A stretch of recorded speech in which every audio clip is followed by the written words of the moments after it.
Coming up next on BBC Two, it's the BradWOTO stream, but first, it's time for What Picture Has Bradley Drawn Onto a Piece of Paper? Shut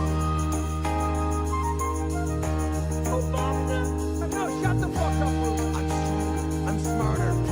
Better. I am better.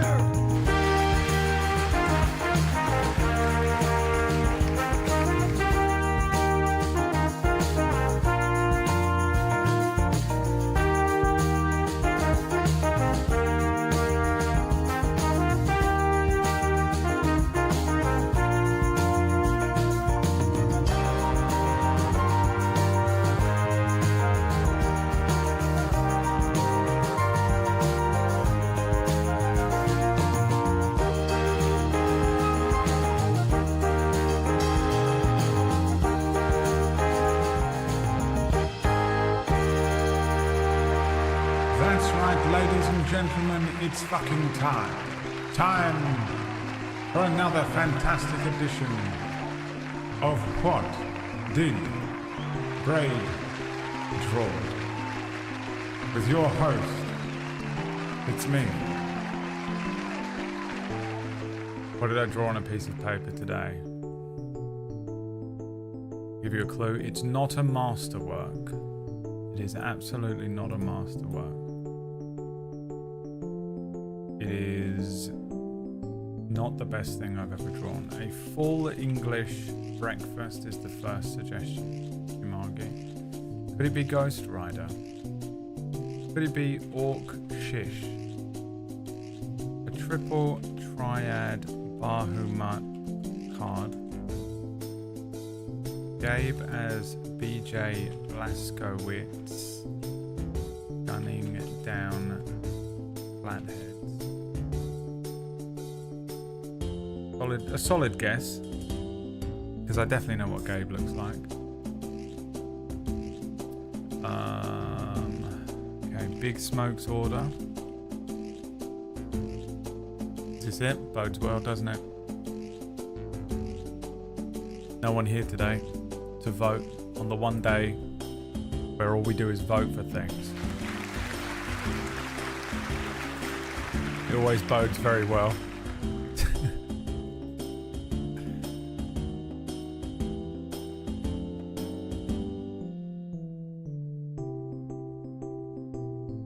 Let's see if you can guess.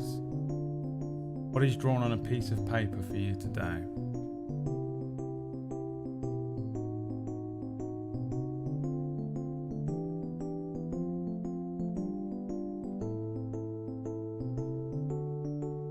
What has he drawn, guys?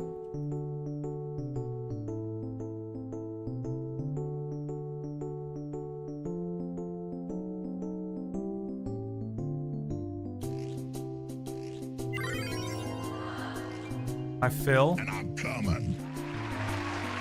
Probably should have saved that.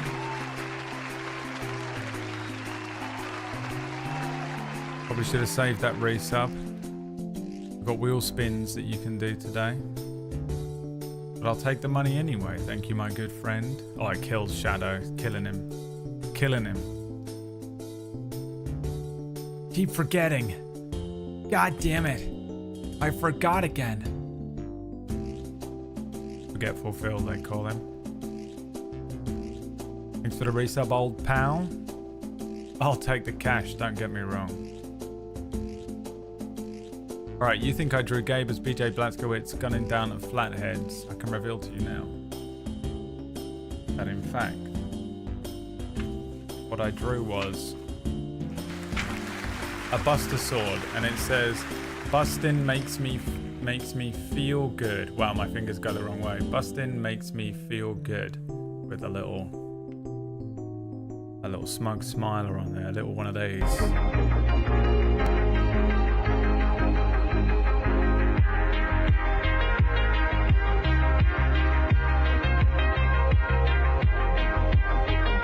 A little smug smiler. Oh, a cheeky little smiler. Oh, what a cheeky little smiler he is.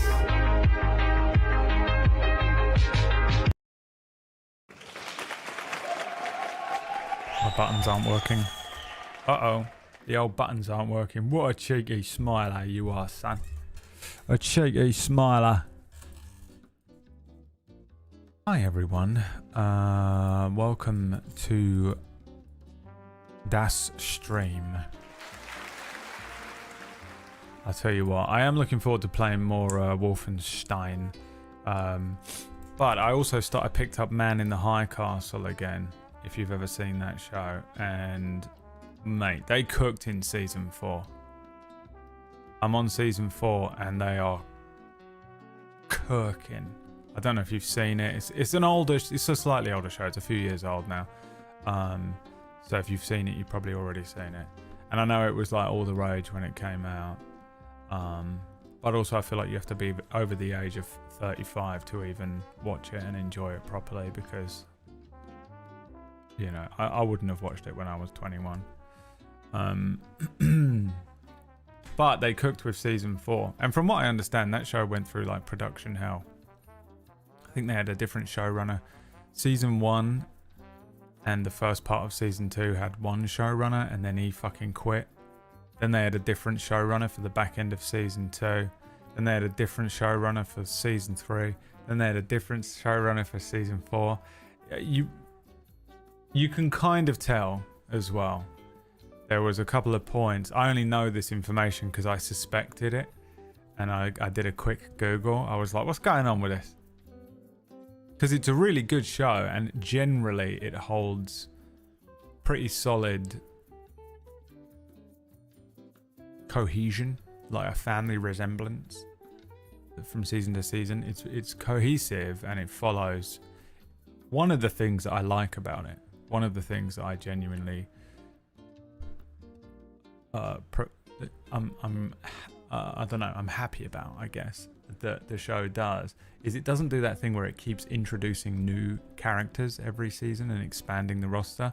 It continues to follow the same, pretty much all of the same characters from Season 1 only through to Season 4. It does introduce new characters here and there because obviously it's going to. But for the most part, it really follows the same handful of characters the whole time. And I appreciate that, because a lot of shows get tempted to expand their roster over and then they dilute that character exploration. I wouldn't say it's the best show I've ever seen in my entire life or anything, but it's very good. It's very, very good. I think it slows down a little bit in Season 2, and I would imagine that some of the showrunner leaving situation, they probably didn't even have a showrunner for the back end of Season 2. It probably just fell to all of the fucking producers to pull it together. And Season 3 feels a little different to all of the other ones in some ways, but my god, man, I'm really enjoying Season 4. I really enjoyed Season 1 and I'm really enjoying Season 4. I'm really sad there's an actor who was in it, I don't know who he is, but he plays the Japanese trade minister. He's not in the fucking season because he didn't fucking show up for the because he was doing some other show at the time, and he was one of my favorite characters. I'm sad he's not in it. But beyond that, man, they cooked the fuck out of that 4th season. Loved it.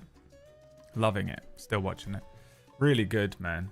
And I fell off of it because it was just a bit too intense for me too. I was watching it over winter, or like a little while ago. I don't know when I was watching it now that I think about it, but I was watching it and it was like, because it's so stressful, right? Because it's very much like the Nazis and the Reich are in control, so everyone is stressed. You know, everyone is it's like when you watch a movie and a Nazi movie, and they have like Jews hiding, like at the beginning of that fucking movie with the Quentin Tarantino movie where they're hiding under the floorboards. They give you that sort of that Anne Frank feel of what it must have felt like to be hiding constantly from these horrible like fascists. And they the whole show is that. The fucking whole show is that, but it has this sci-fi element, and I think because they kind of amp up a little bit of that sci-fi element in Season 4, because it's my shit, multiversal stuff is my shit when they do it, and they do it, it's very subtle in this show. They do not rely on it at all. It does sort of become that anime gate but in all the good things about that anime and not all the horrible, weird stuff about it. But there's a couple of things in that final season that I just love, man. The way that they execute some of my favorite approaches to that kind of parallel world show.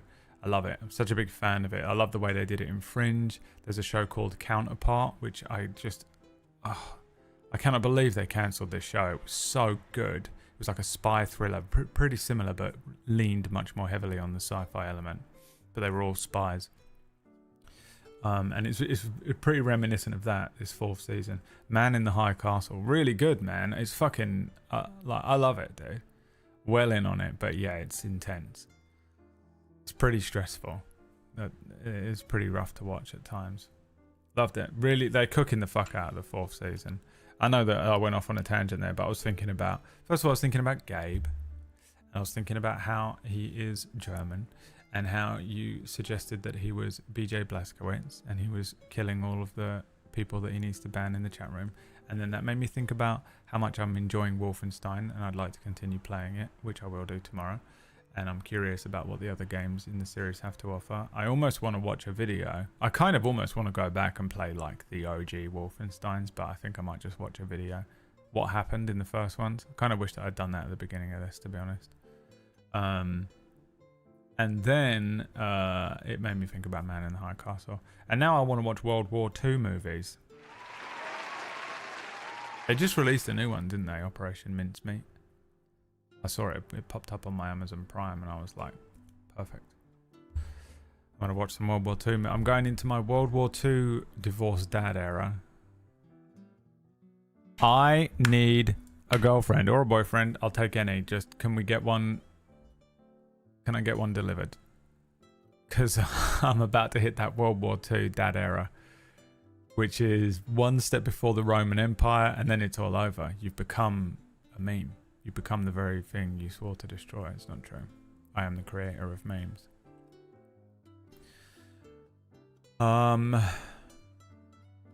Woke up this morning and I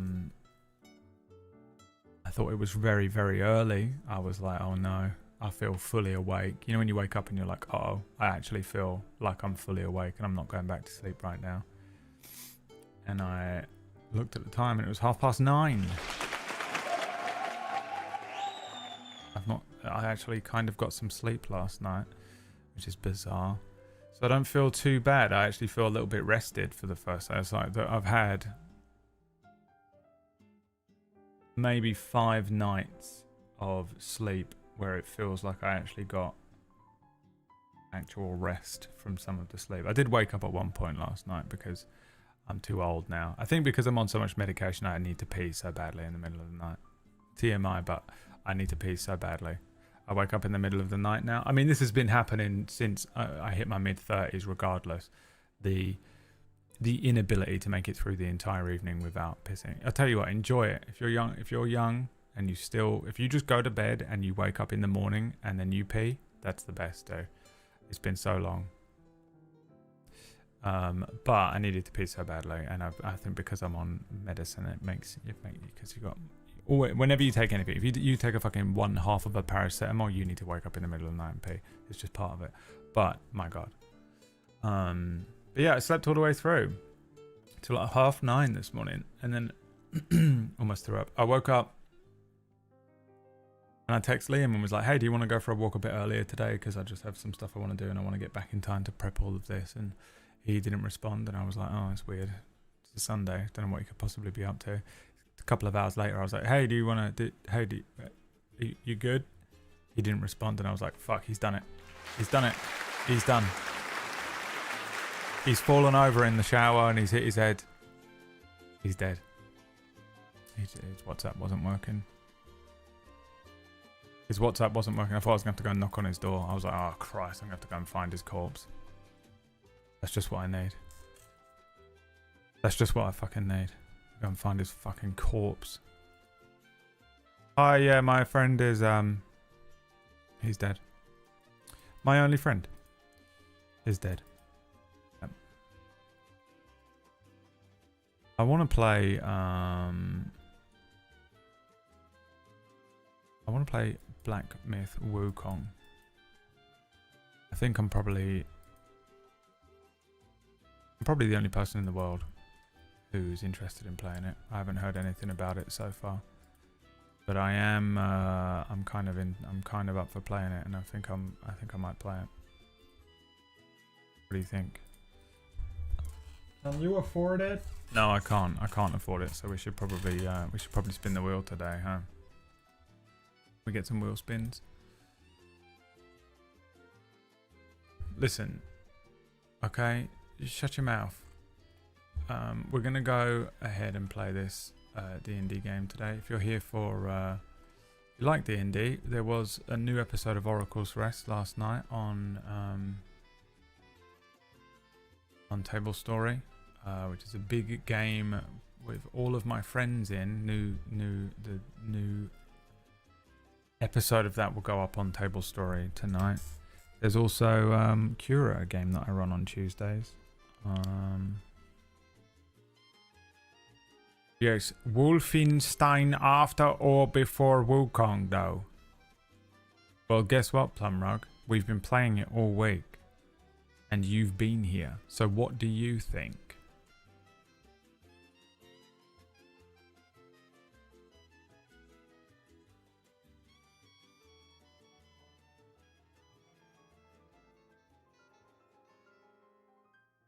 I mean, sometimes you guys are mind-boggling. Absolutely mind-boggling. It does make me feel better about myself, though.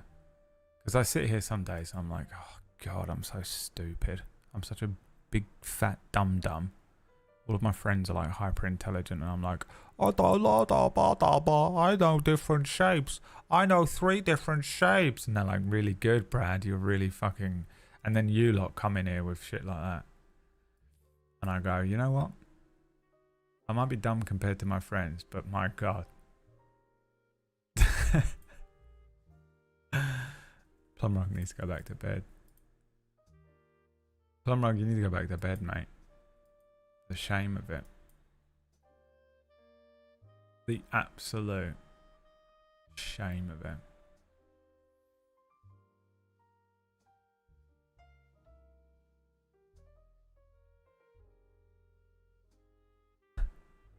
Alright, what do you say to a little bit of D&D, boys? Shadow wasn't here last week, so we got to catch him up.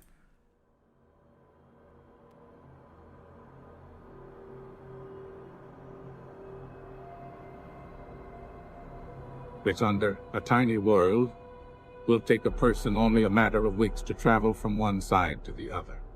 Once a lush, verdant planet, Rexander's rain had stopped falling. What had stopped it? And how? Was this something to do with the warring empires? Was it a new unknown threat?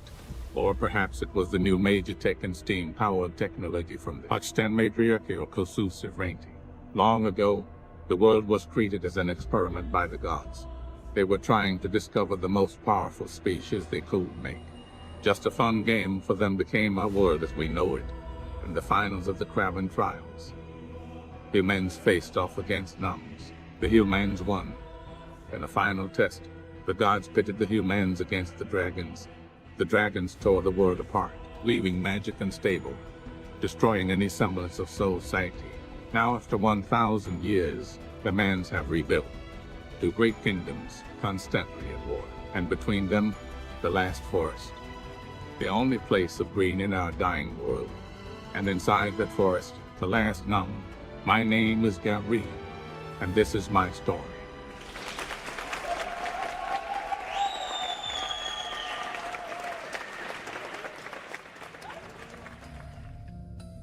That's right.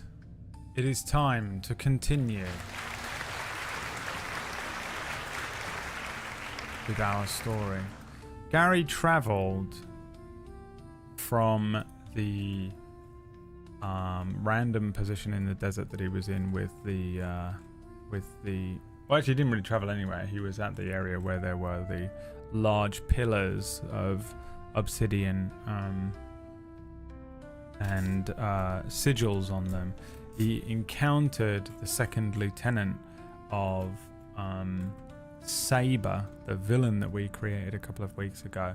You had defeated the first lieutenant, Shadow the Wreck God, and Amnesu. You then faced off pretty much immediately last week against Bulezau Molmoth, who was a kind of ice-based demon, summoning up lots of different things. The fight was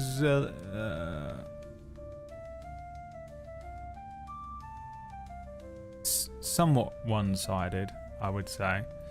You guys had to fight the Mephits that he summoned, as well as the demon himself. But you did successfully defeat the second Lieutenant Molmoth. At the end of that, on a sort of random wheel spin, you finished the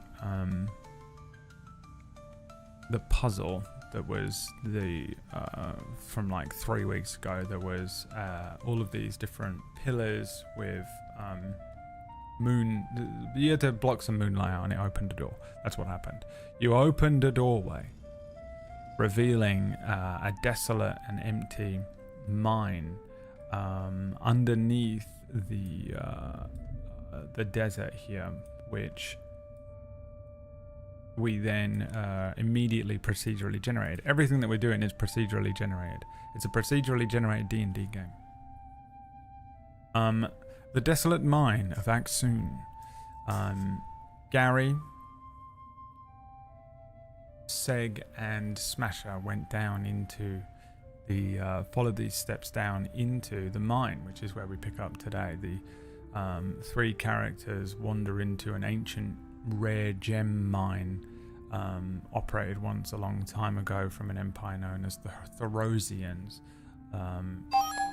Abandoned long ago. Thank you, Q Margie, getting the wheel spins going. You're starting with a wheel spin today, I haven't forgotten. Over time, the mine has become a refuge for various desert creatures, including a tribe of ogres. Recently, the mine has been overtaken by a demon named Ineg. And you wandered into this mine with the intent of, I don't know, exploring it because it's D&D. So we have this dungeon now that was entirely created during last week's session.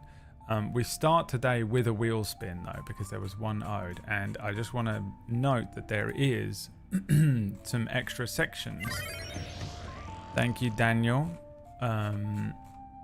There's some extra sections on the wheel spin today which are known as dungeon effects. So while you're in this dungeon, so I don't know if it's just this week or next week or whatever, there is dungeon effects. So if you land on one of these, there are 3 white segments on there that say dungeon effects.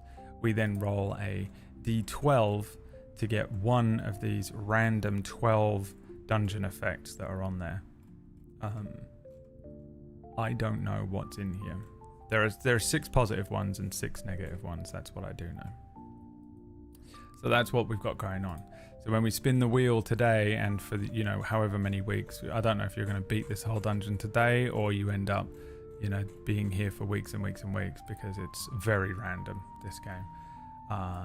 Then when we spin the wheel, there are dungeon effects on there. So let's see. Let's begin. Yeah, like a battleground effect. Oof. Spin for the enemy. Alright, well I'm going to spin for the enemy. There isn't necessarily an enemy right next to you, but I'll spin for the enemy. No, what did I say? If there isn't an enemy, then we just spin again. So we're just going to spin again. There is no enemy here, so we'll just spin immediately. A potion. Okay, great. You immediately get a potion.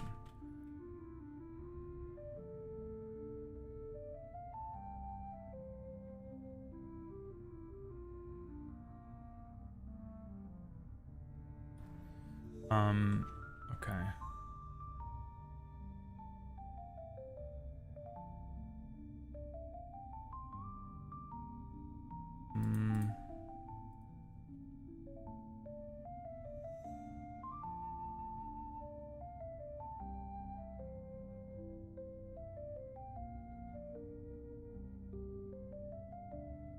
Potion generator, please.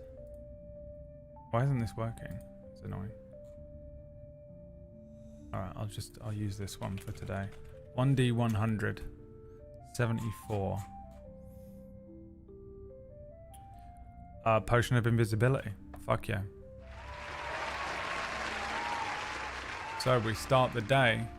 As Gary's walking along, he hears the clink of bottles as he gains one potion of invisibility. Okay, so you have a potion of invisibility. You have a vial of vile flesh. You got some gold dust. You got a potion of wall walking. Potion of fire breath. Potion of levitate.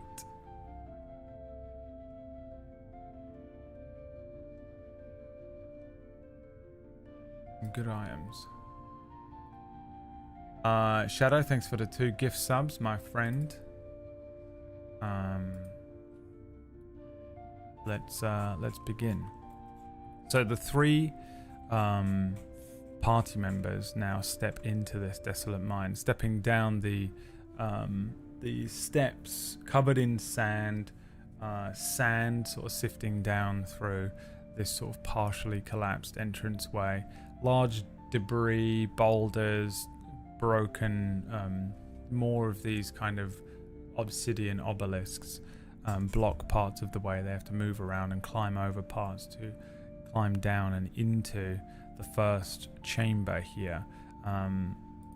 The entire place feels a little unstable, with sand kind of trickling down through cracks in the ceiling as the 3 party members kind of move down. They come to the first chamber, which is sort of the entranceway to this thing, where the debris has fallen. It has collapsed in such a way that it's blocking the exit from this chamber / the entrance to the next chamber.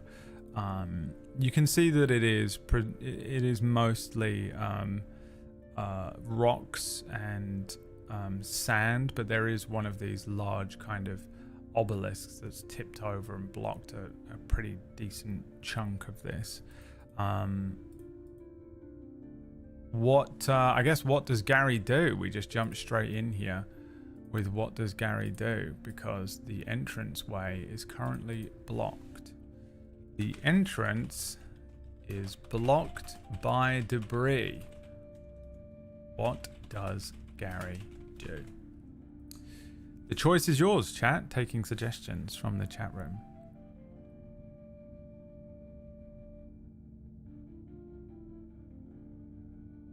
What do you want Gary to do? Hi, PB. Rest. Does he need a rest? I can't remember. Try the other door is hilarious. Yeah, okay.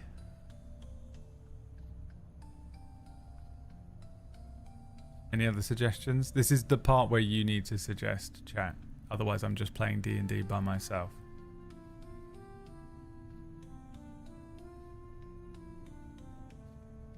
Cast Thunderwave. Breakthrough. Search the rubble. Look up and take the exit that is clearly visible. Turn it off and on again. Alright. You know what? There's your options. You may vote. So you can vote on what happens here. It's entirely up to you. You vote by typing the number next to the option that's in the chat room. Or it is on the screen even. Is Sting sentient enough for us to communicate with? You can communicate with... You have a little pet scorpion. You can communicate with him as a sort of free action, just to send generic commands to, requests to. Alternatively, you have to like cast a proper spell. So that's a wheel spin. You've got a wheel spin coming up once we get back to the other screen. Thank you, Bew, for the resub. How you doing?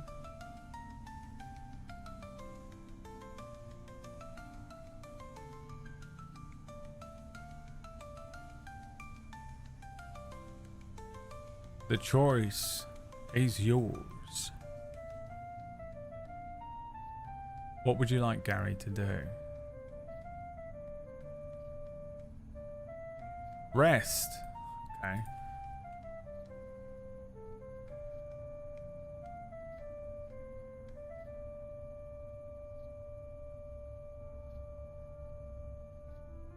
A long rest or a short rest? Let me have a quick look at Gary's situation here. Gary has got 12 HP out of 29.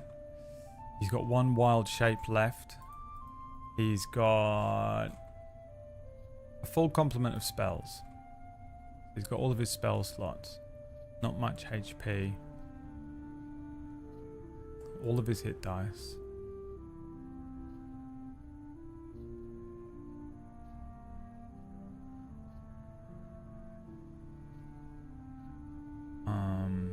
I don't know when druids get their stuff back.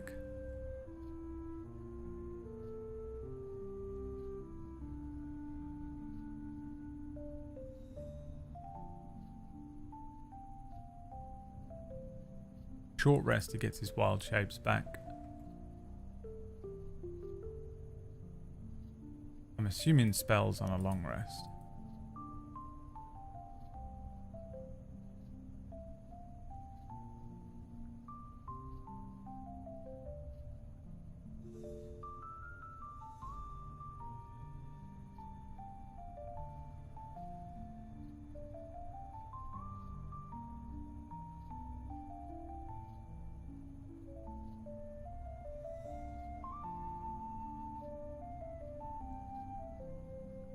Oh, druids are the most confusing. This is the worst, the apps. If I could go back in time and change anything, it would be having Gary be a druid. The spell slots, druids choose spell slots to recover. The spell slots have a combined level that is equal to or less than half the druid's level rounded up. Fucking Christ. It doesn't matter because you've got all of your spell slots, but it's easily the most complex and annoying one for what we want to be a very simple, streamlined approach to D&D.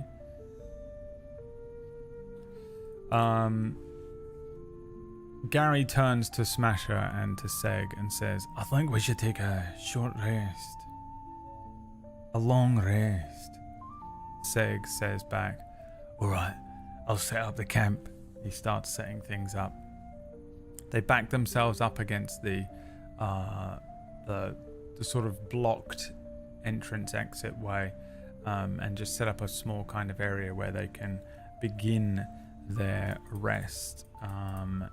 This is when I need to... Oh, I haven't turned on the dice roller. This is when you guys are going to roll some dice for me, but you have to wait a second.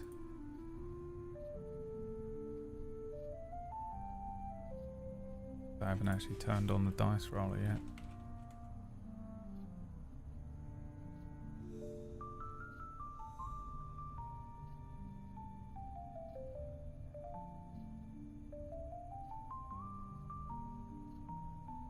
Okay.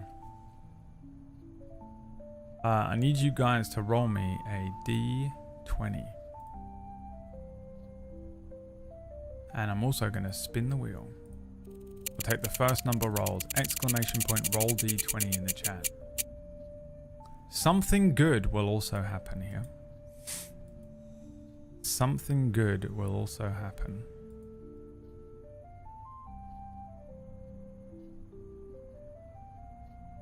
First, we see if you are attacked during your rest by a monster.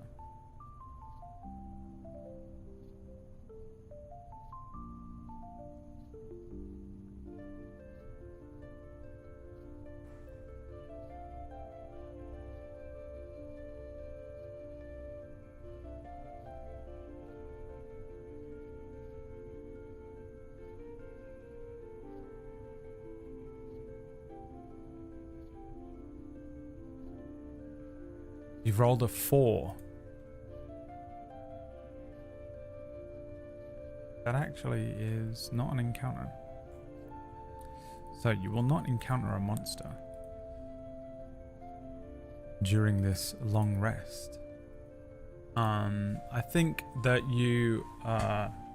we sort of as a group, we see the 3 characters that we have now. We've got Gary, who is a little gnome.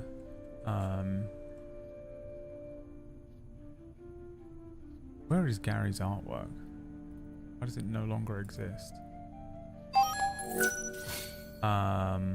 Smasher, who is this bird paladin, and Seg, who is a kobold who has got this skull over his face, kind of like a Marowak. The 3 of them settle down in this chamber. Some relative safety here with the doorway being blocked, and really the only other way in appears to be the way that they climbed down over all of the steps and over all of the and down through that tiny hole in the desert above them, setting up watches, and the 3 of them taking their turns. They rest for enough time that I think everybody recovers all of their HP, so you're at full HP. Gary gets his wild shape back, or his second wild shape back. Seg will also get full HP. I don't know what he's on. I don't think it matters for these guys because of the way they're set up like NPCs, so they actually will be, if we need a battle map, they'll be at full HP when the time comes. Everyone rests, and then something good happens. Now this is kind of like a minor Deus Ex Machina, so something good happens. But what? Suggestions from the chat. Some sort of minor good thing will now happen to them. What? What is it? Suggestions from the chat room. While settling down to rest, they find a hidden way through the rubble. A small earthquake, terrifying, uncovers the rubble. Someone doesn't have an anxiety disorder. Uncovers. The next trap against us is broken. Sting evolves is not really a minor thing. One of the curses is lifted, no longer seeing in 2D. The debris wakes up and moves out of the way. Very Beauty and the Beast. Alright, no more suggestions? Okay. Something good happens. Which one do you want to happen?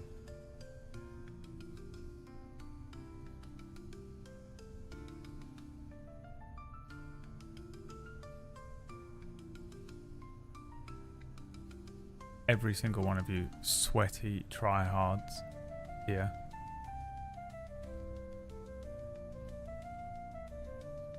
But I'll allow it because you paid for it. Well, Anonymous did, whoever Anonymous is.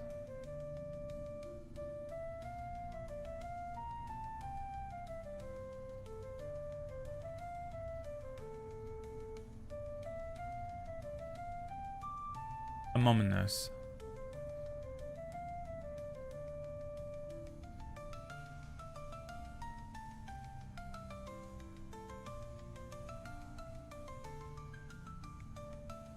Okay.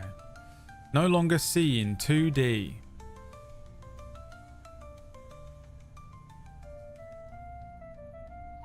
When Gary wakes up from his rest, the sand has been trickling down into his eyes. He wakes up. Bastard! I can't see Sig. I've gone blind. Seg comes running over and says, "Oh shit, Give me your water skin, Smasher. Smasher nods and hands her water skin over to Seg. He says, right, this is going to suck. And he grabs Gary's face. What are you doing? And opens his giant pink eyes and starts flushing them out with water. Flushing the sand out with the water. Bastard! You bastard, what are you doing? The 6 arms on Gary slapping away at Seg's hands, but Seg kind of pinning him down and flushing his eyes out. You've got sand in your eyes, mate. You've got sand in your eyes. You slept under the crack. As he washes the eyeballs out, Gary's pink eyes take on a blue hue to them briefly. Yes, it was Dune spice.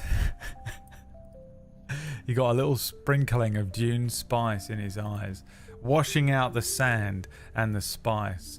Gary blinks a few times, the blue to his eyes returning to pink with a sort of redness around the edges of his eyes. He says, oh, you know what? I think you've cleared out whatever was ailing me before, Seg. I can see better than ever. And he no longer has the curse that was on him, which is, I think, what happened, right? One of these things. He's got a curse where he loses all concept of table manners. His smile causes fear in children. He always trips if he's chased.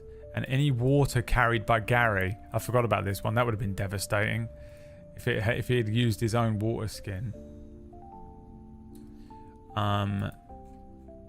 2D vision. Gary is only able to see in 2D. It affects his perception score by -4. Was that really how much? We can remove that. He now has his perception score back. So his perception is now +4. Damn. I wouldn't call that something very good. I'd call that something. I wouldn't call that something good. I'd call it something very good.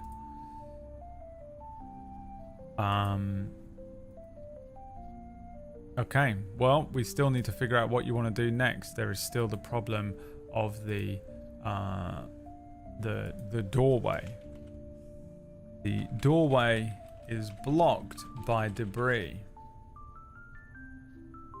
What does Gary do? Suggestions from the chat room, please. Hi, Toodle.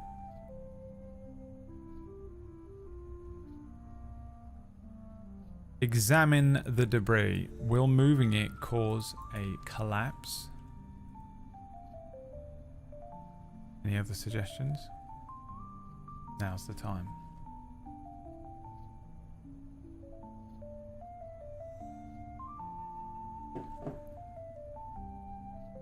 Use thaumaturgy to create tremors to try and shake the rubble loose. Painstakingly clear the debris. Look for a small opening for the arachnid.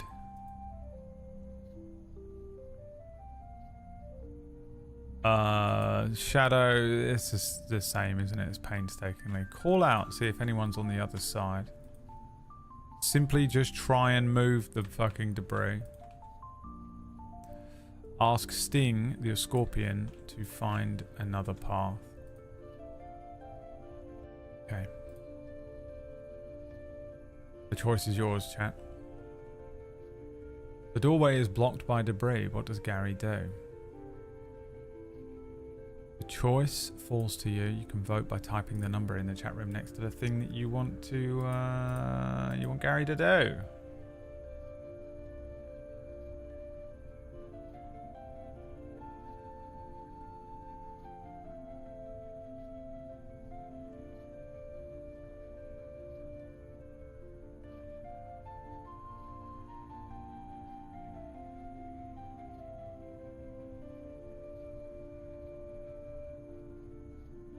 The choice once again falls to you.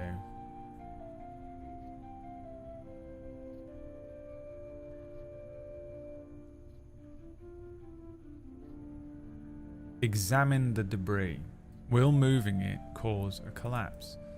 Okay, this one's going to be an investigation check from you in the chat room. Exclamation point, roll d20 in the chat, and you'll start rolling dice. The dice, it will pick a random number. The winning roll will be what you make. We take the second roll from now on because we want to clear out the previous roll. So everyone just start rolling dice. Not that 20, unfortunately. The next roll is what we're going to take. Your investigation check is a +2, so you have a +2 to this roll for Gary.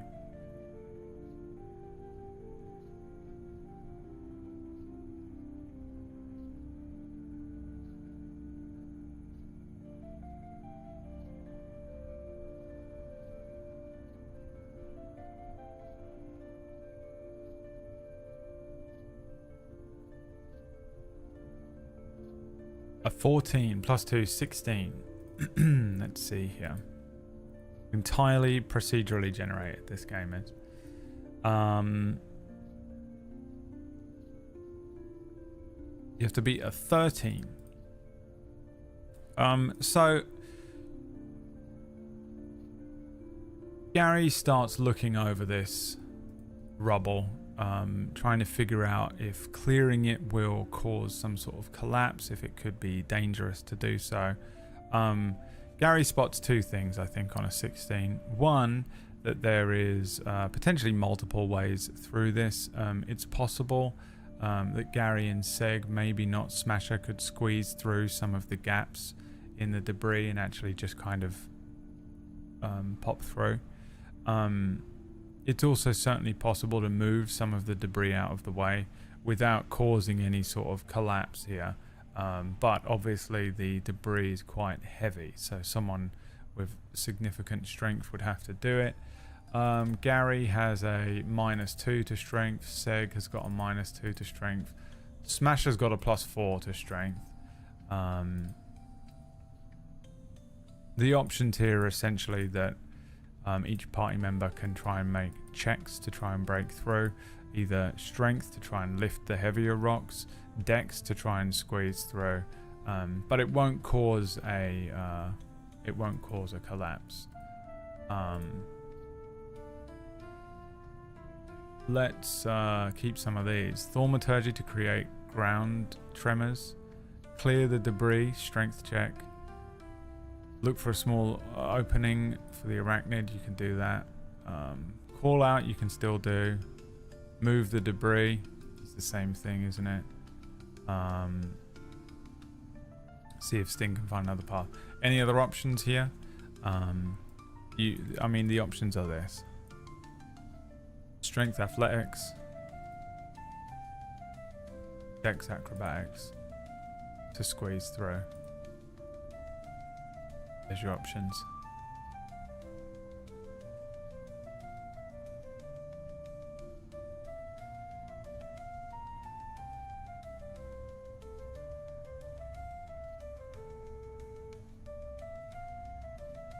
What would you like to do here? Strength athletics will lift the heavier rocks.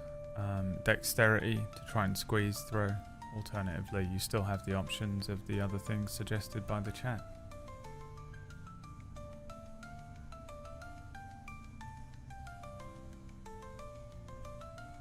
This dungeon was generated last week by people in the chat room, where we put into ChatGPT a mine built by a foreign empire located deep within a desert occupied by a demon who controls demonic ogres. There had to be flooding chambers, and there had to be a spell book of a notorious mage in here as well. And that is the dungeon you're currently moving through. A procedurally generated dungeon in front of you today. Attempt the strength athletics check. Now, I'm guessing you would like to have Smasher do this. Is that the plan? Have Smasher try and lift some of the rocks. Gary says, "Can you try and move that rock there? I think if we just moved that out of the way, we could all get through. What do you think, Smasher? You're big, you're strong." Smasher can only speak in puns. So I always have to look up puns about being strong. Smasher says, whenever Smasher speaks, by the way, it's in a completely different accent or an impression or something, because Smasher can only mimic things.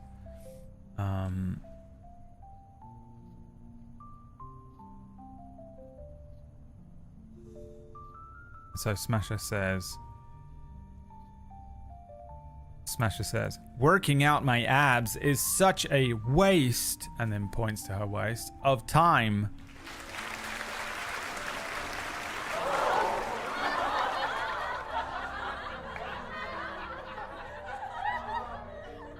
Welcome to the Maya stream. Okay, let's have Smasher attempt a strength check athletics. She has a +5 to her athletics checks. A 21. Smasher gets her kind of hands, feathered looking hands, underneath one of the larger looking rocks that does seem to be completely blocking the way. Moving it with a tensing and a thrust of strength, squatting down and rolling this thing out of the way. The Kenku Paladin is able to roll a huge boulder out of the way. It isn't. She makes it look easy, but it's a pretty significant boulder that she moves and rolls out of the way, revealing the entranceway to the second chamber. Smasher kind of looks down, peering through. There doesn't appear to be anything rushing forward and trying to get each of you and trying to kill each of the party members. So Smasher takes a cautious step and heads through, followed by Seg. Gary looks backwards, the form of Sting, the scorpion, just kind of running over his body. He steps through as well into the next chamber. This chamber contains several large hollow statues of long-forgotten deities to the Therosian Empire. Looking about, Gary's kind of awestruck, I think, by the images depicted on these statues. They're very strange-looking individuals, kind of alien-looking. Sand is pouring from the mouths of the statues, filling the chamber slowly. There is no obvious way out of this chamber. You can see, I imagine, so that this is all I've been given. I have to invent this puzzle right now. The sand starts pouring out of their mouths as soon as the three individuals enter into the chamber.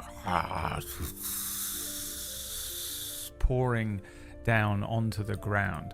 Looking at the ground, Gary takes a quick glance at the things around, and you can see a mosaic of a sun with rays extending outwards from this pattern on the ground. The sand begins to fall into 4 places from the 4 different statues of the mouths of these sort of deity-looking figures. It begins to quickly cover some of this mosaic. Sand is filling the chamber. What does Gary do? Choices from the chat room. I was the head writer for Seinfeld. That was me, yeah. Correct. The choice is yours. What would you like to do? Eat the same. Eat the sand. Plug the mouths of the statues with rot grubs. Put sand in bag of holding. Find something to stand on. Examine the mosaic. Ice knife on the mouths of the statues. Find a brick trigger in the wall. Try to climb up to the ceiling. Okay, the choice is yours, chat. What would you like to do?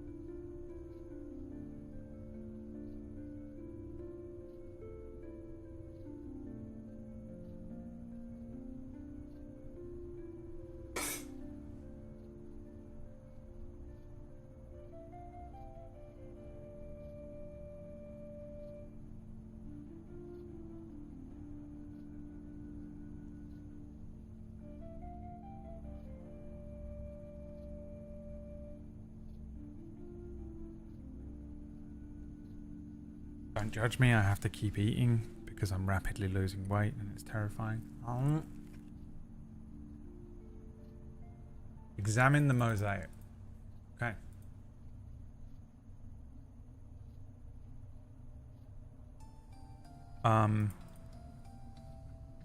This will be an investigation check from Gary, so you can start rolling. Exclamation point, roll d20.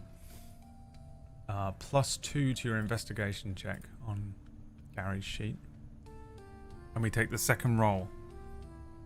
The second roll.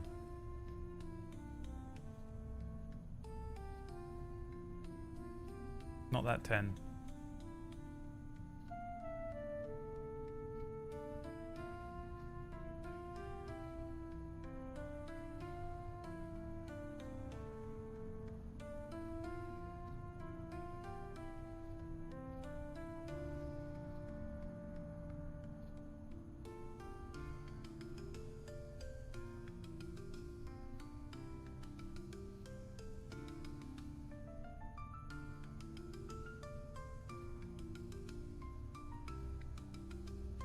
A 7 +2 from your intelligence makes that a 9.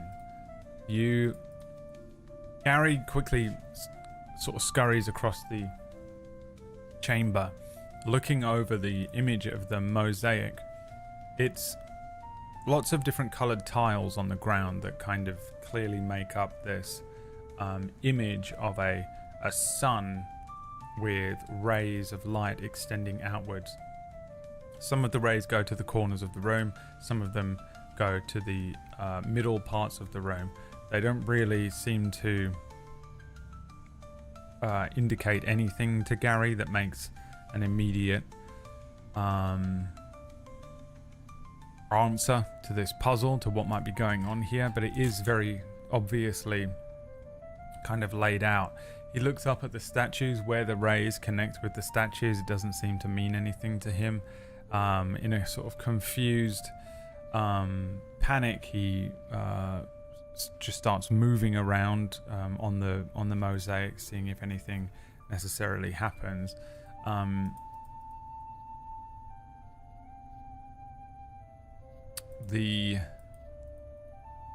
A few of the tiles press as he steps on them, click, almost as if they're sort of mechanical. They kind of press downwards, maybe a centimeter, as he steps on them, but nothing seems to happen. He does discover that with some of these tiles, he's able to press them downwards, but it seems completely random.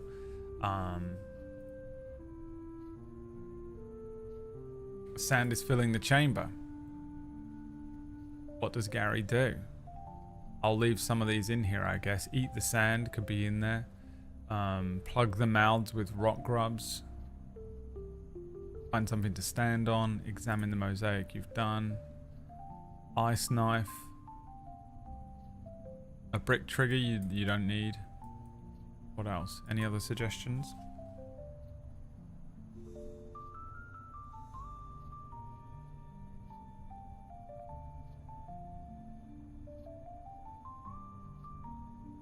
Take iron brews and throw one in each statue's mouth.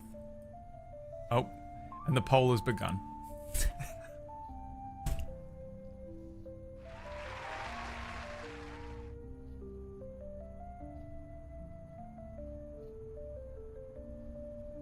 And the poll has begun.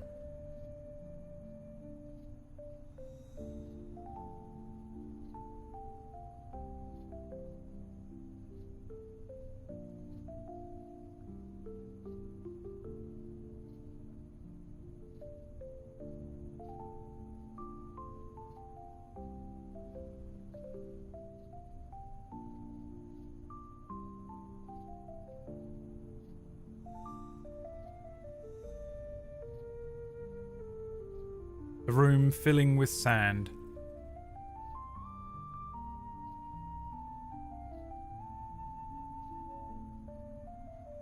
What does Gary do?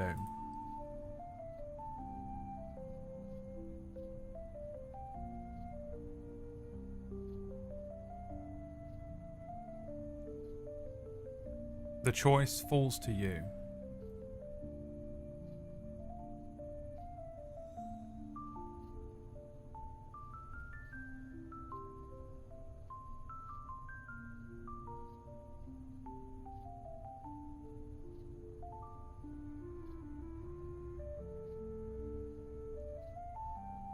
Plug the mouths of the statues with rock grubs.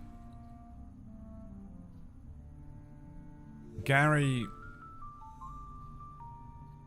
turns to you, audience members, and says, Rock grubs? I've not got any. What are you talking about? Gary is not aware that he's cursed and that all of the water he drinks is filled with rock grubs.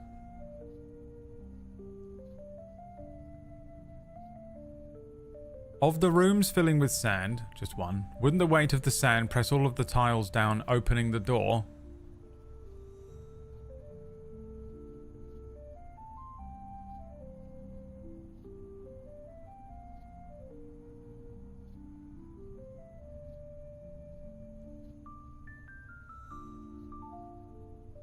I will end this stream. I will end this stream right here, right now. Other suggestions? What does Gary do? Let's have a sense of urgency. What does this sound like? That's a lot of a sense of urgency. The room filling with sand. Light torch. You can actually see in here. Cast warding wind. Follow sun rays and search walls.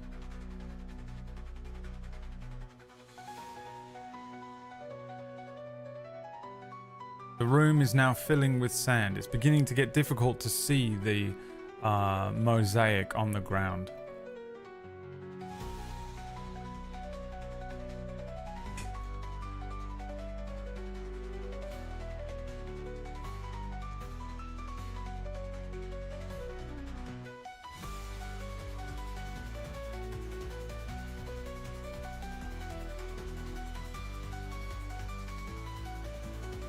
Does Gary have dark vision?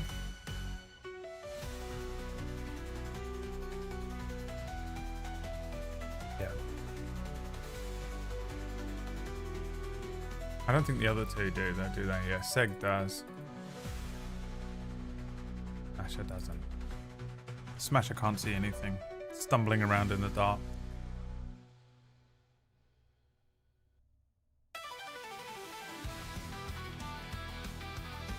A Street Fighter theme.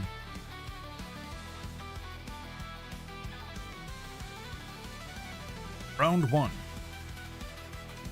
Fight.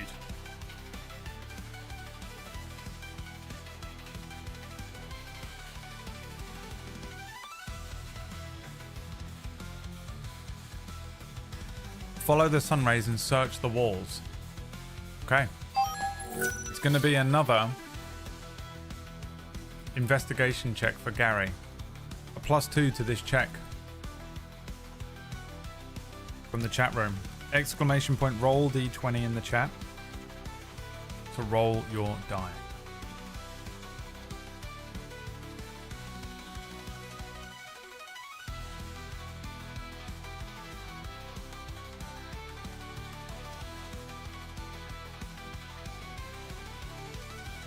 Suikoden combat theme.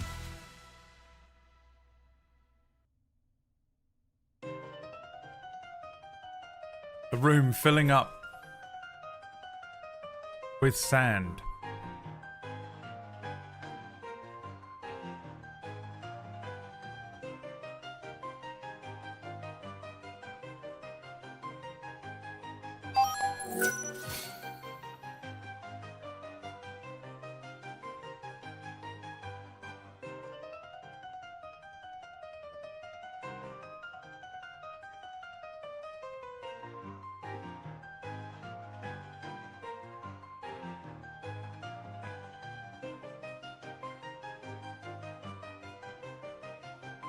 Is that a fucking 4? Did you just roll a 4? And you have a +2? Uh-oh.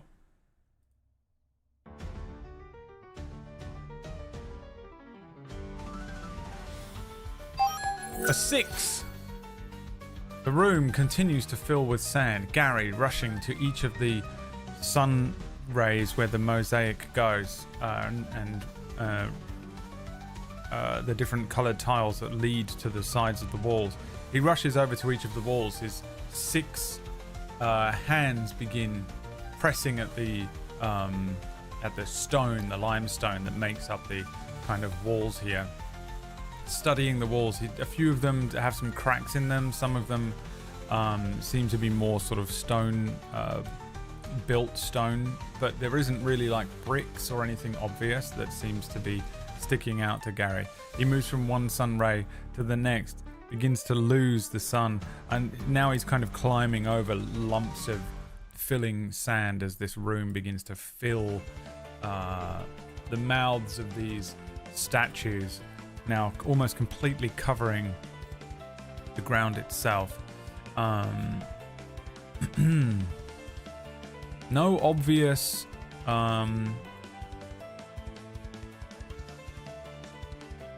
no obvious answers come to Gary. There isn't any standing bricks that stand out. There isn't any buttons. There isn't any real understanding of how this puzzle works. As you're looking over this room, the statues continue to pour sand out. How tall is the ceiling? The ceiling is 60 feet up.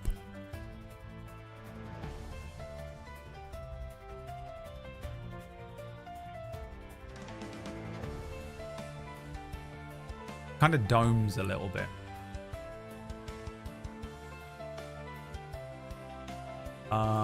Okay, back to the drawing board for you guys. Sand is filling the chamber. What does Gary do?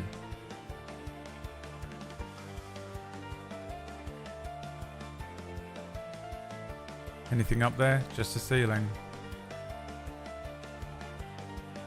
With the puzzle mechanism triggering the sand to rush in count as a trap? I don't understand the question. Stuff the mouths? You got a couple of options to stuff the mouths. Have you? Stuff the mouths.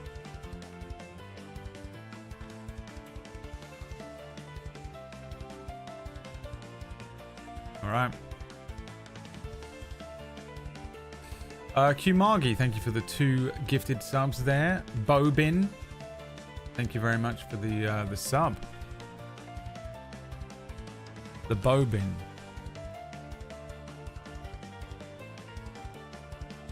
The Bobin.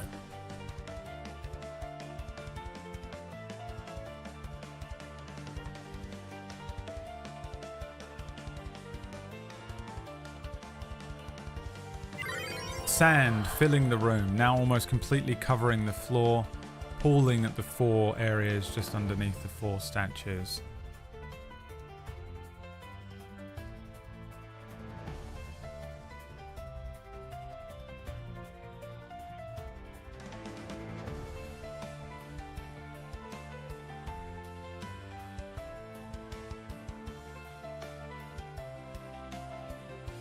What would you like to do?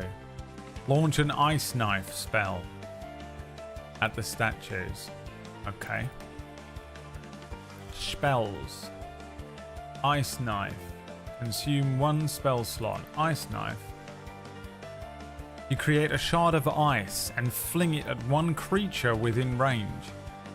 Make a ranged spell attack against the target. On a hit, the target takes 1d10 piercing damage, hit or miss. Then the shard explodes. The target and creature within 5 feet of it must succeed on the dex saving throw. Technically, it's not a creature, but I'll allow this for the sake of it being interesting.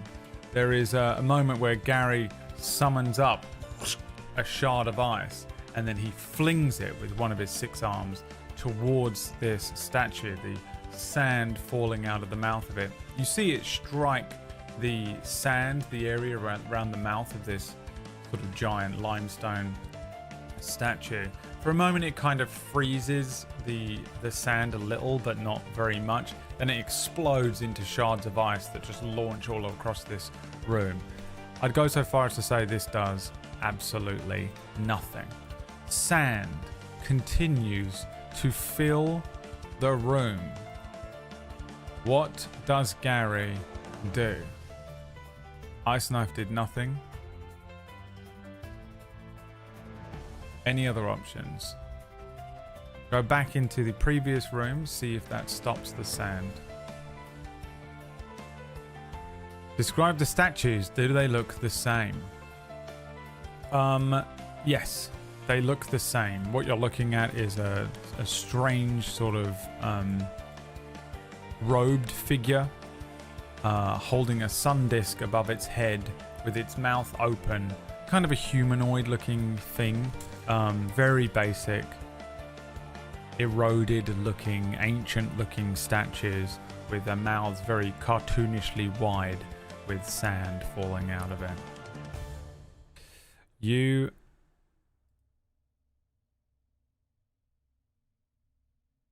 other than that, they look pretty much exactly the same.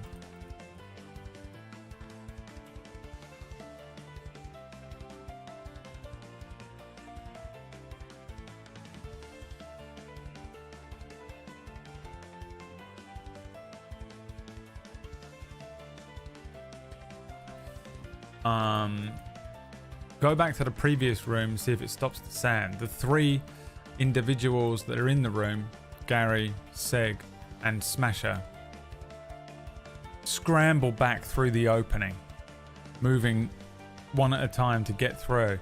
Gary peers down and looks into the other room. The chamber continues to fill with sand. He looks to Seg, Seg shrugs. He looks to Smasher, Smasher shrugs. And Gary says, "Oh, shite. I don't know what to do with this one." What does Gary do? Sand is filling the chamber. Perhaps another suggestion from chat. Chen says, spin the fucking wheel. That's how we fix this. We spin the bloody wheel. Let's do that first.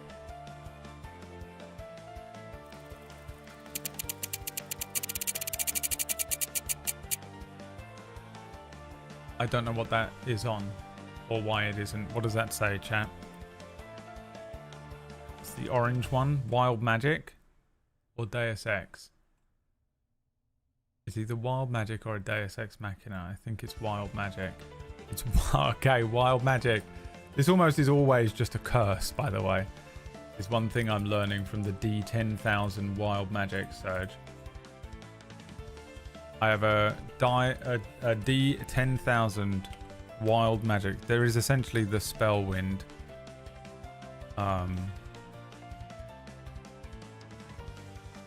In this campaign. 7,343. Imagine we rolled that before. 7,343. 7,343. The target's head seems to double in size when he's angered. As if he wasn't physically already completely insane to look at. Now,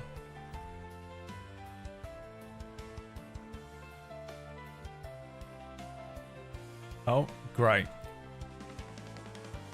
When Gary gets angry, his head doubles in size. An absolute freak of a gnome. He's got 6 arms, pink eyes, violet skin, a tapir's nose, and when he gets angry, his head doubles in size. Does it raise his intimidation? Roll me a d20. If you get a 20, it does.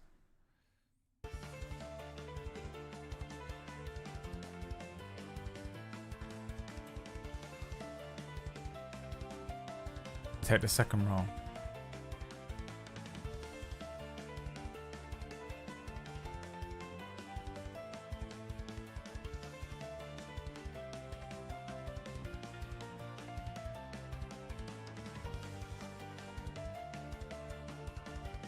Not that 8, we'll take the second roll.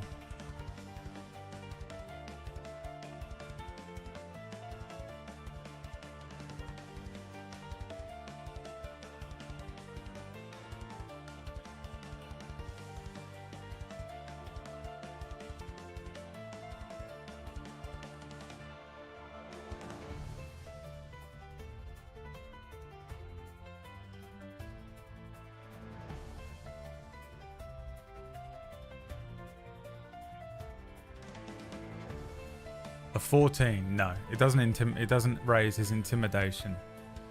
But his head does double in size in a fucking grotesque way. A true monster of a being.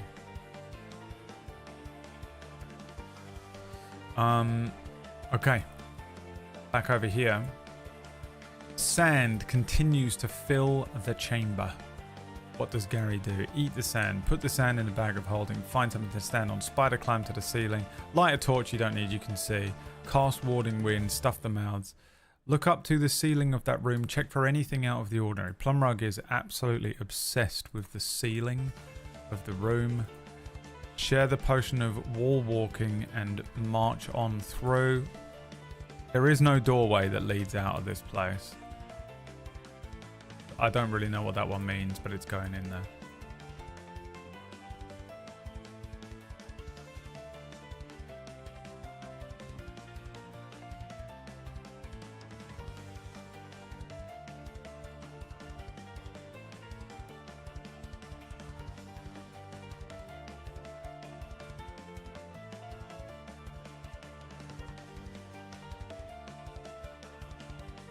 Can they destroy the statues?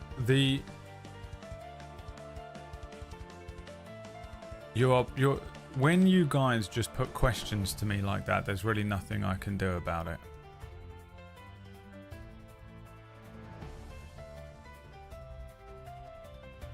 When you just ask me questions for the answers, I don't know what you want me to do about it. You have to put suggestions in here and then we'll do checks. So you guys have to suggest something for Gary to do. Gary will then attempt to do it, and that will provide you with information, as opposed to just asking me. Because if you could just ask me questions like that, you could say, Brad, how do we beat this room? So what you want to do is just say, like, when I ask for suggestions, it's not of questions, it's like actions or things, creative things that you can think for Gary to do, rather than it be a question, because I can't really, there's no point in me just answering questions. You know what I mean? That makes sense? Stuff the mouths is the plan. Okay. Stuff the mouths with? What would you like to try and stuff the mouths with? I'll have a quick look here of what stuff you've got. You've got alchemist supplies, a shield, pots, some clothes. a backpack, quarterstaff, swords, a bedroll, rope, keys, potions, necklace, a Pokemon Master Ball. You don't actually have one of those anymore, do you? Cloth of gold vestments, scrolls, bunch of potions and stuff. So stuff the mouse with what? Sand is hilarious.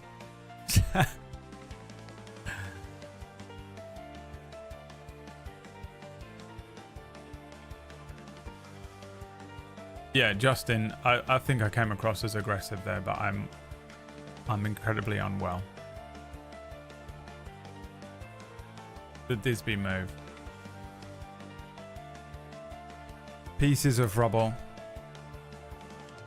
I know you, yeah. I'm not actually being aggressive. 90% of the time I'm coming across as the most aggressive man you'll ever meet. The room is filling with sand. What would you like to attempt to stuff the thing with? Fire breath. I see what you want to do there. Okay. Bedroll. The red ball gown from Resident Evil.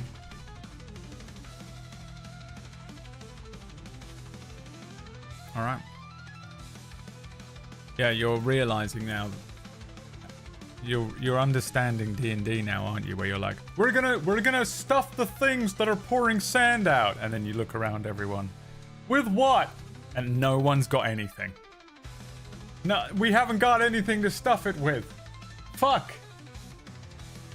Just use the fire breath. Attack it. Just attack it then. If we can't do anything, punch. Shit. The room is filling with sand, guys.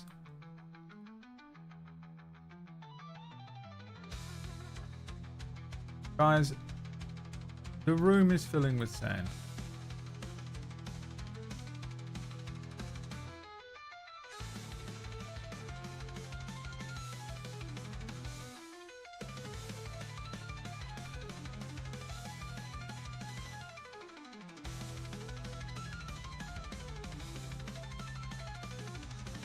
Fire breath is the plan here.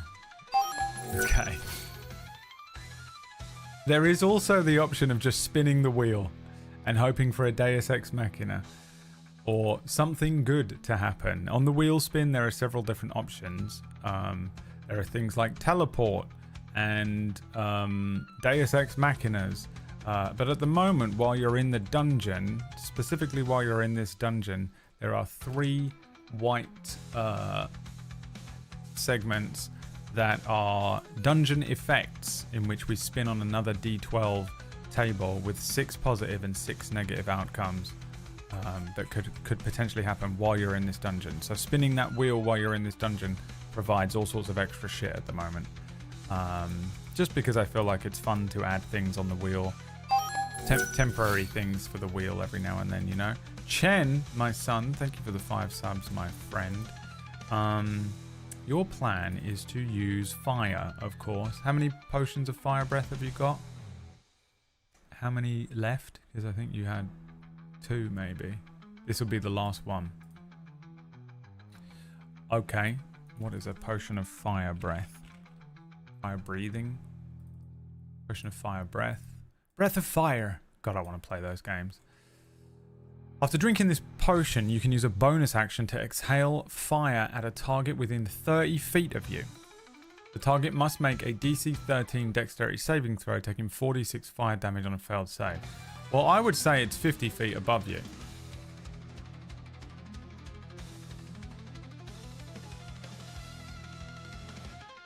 The mouth opening sand is just the most confusing way to write it.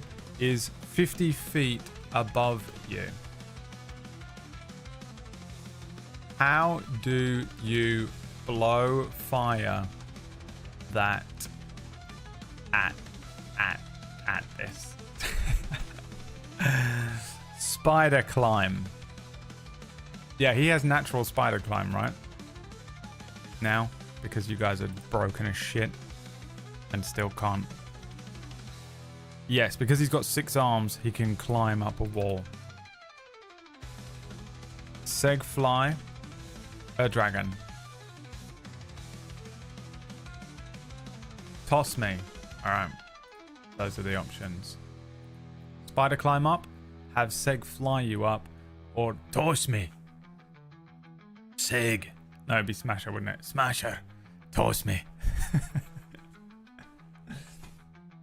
Dude, when's that fucking Lord of the Rings anime coming out? Gimme. Also, when does the Terminator anime come out? That's sick. It's set in Japan as well, right? Give me a Terminator set in Japan that's an anime. Oh, thanks. Isn't that out like this week or next week?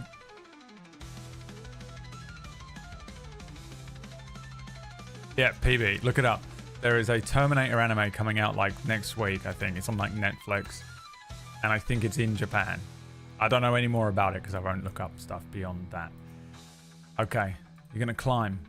Gary runs across the sand, which is now filling the room. It's gotten pretty high in this room, and he jumps.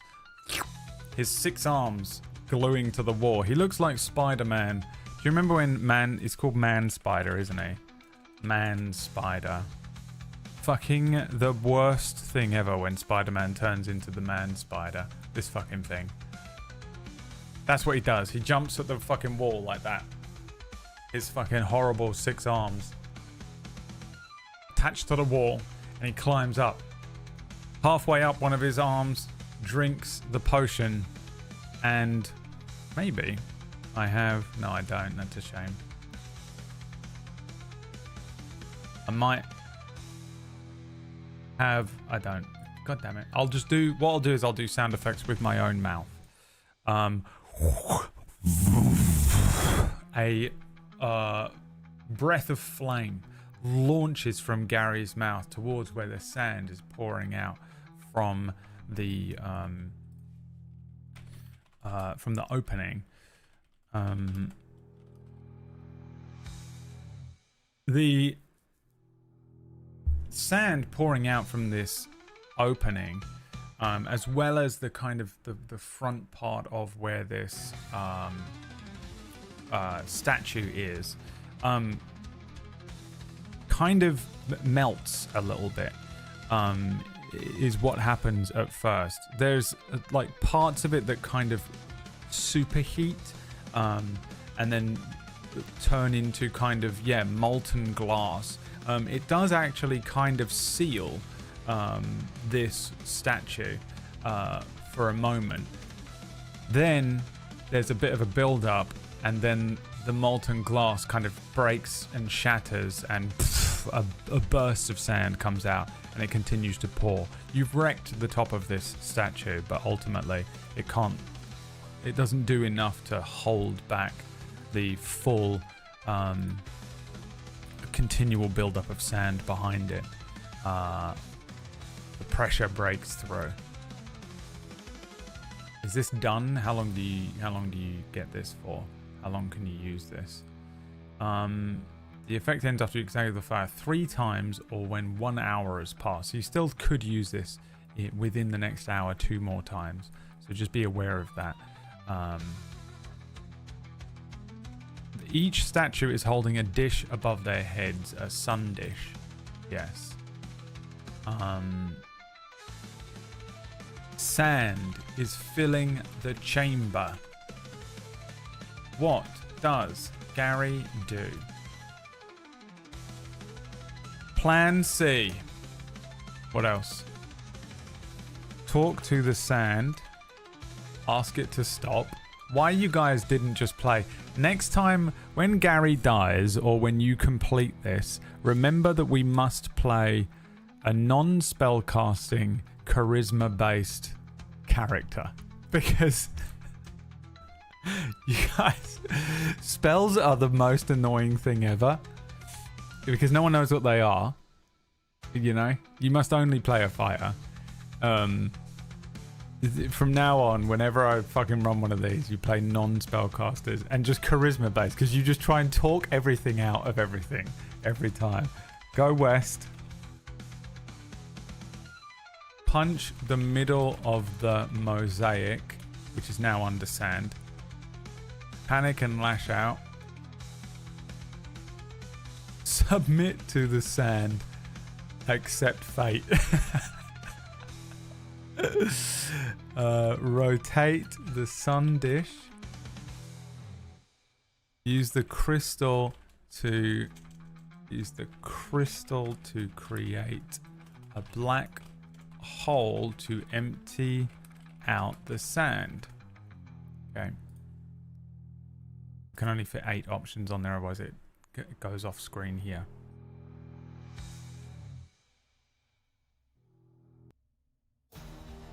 Sand is filling the chamber. I wish I had like a sand filling sound effect for this whole thing. I didn't realize we were going to be in here for this long. Wonder if I can find one. Sound effects. Sand pouring. It's going to be 1 second long.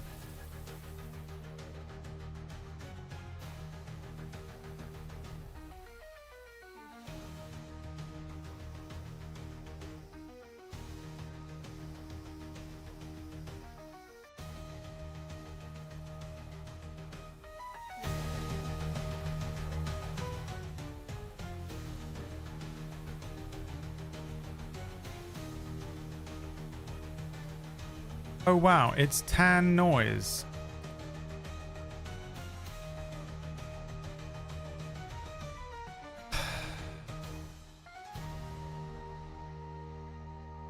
I may need this in the future. I'm going to keep it forever.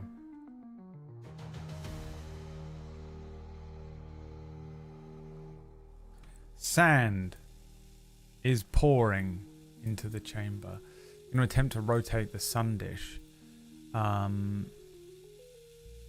Okay, let's have a check for it, I think. Make me an athletics check while you're up there. This is a -2 Gary has. He has 6 arms, but they're small and dumpy. He's only small and frail, even though he has many arms.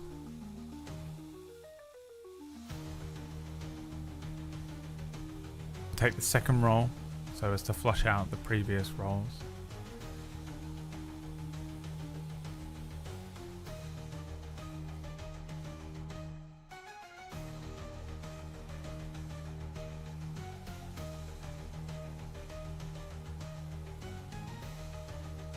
A 7?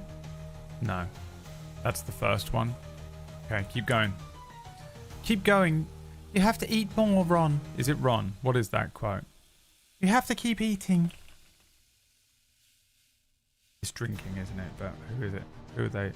Remember, Harry, you said you'd keep drinking. 16 -2 is a 14. Here's what you learn. Gary scurries up the wall like a fucking horrible, grotesque, bulbous, gnomish spider. He gets around to the top part of the statue.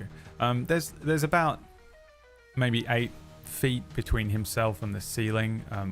Between the top of the statue and the ceiling, there's about 10 feet from the mouth to the top of the ceiling. He pops himself on top of the sun dish. For the most part, it just looks like a statue. It even looks like it's partially embedded into the wall itself. He starts to shift and turn the thing with all of his might. It doesn't seem to move.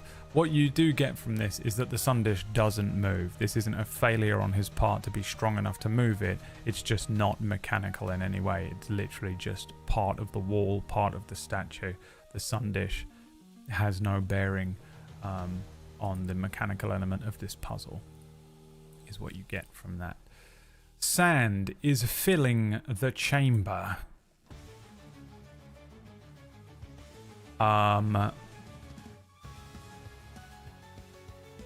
Any other options? Wheel ? You know what? Justin?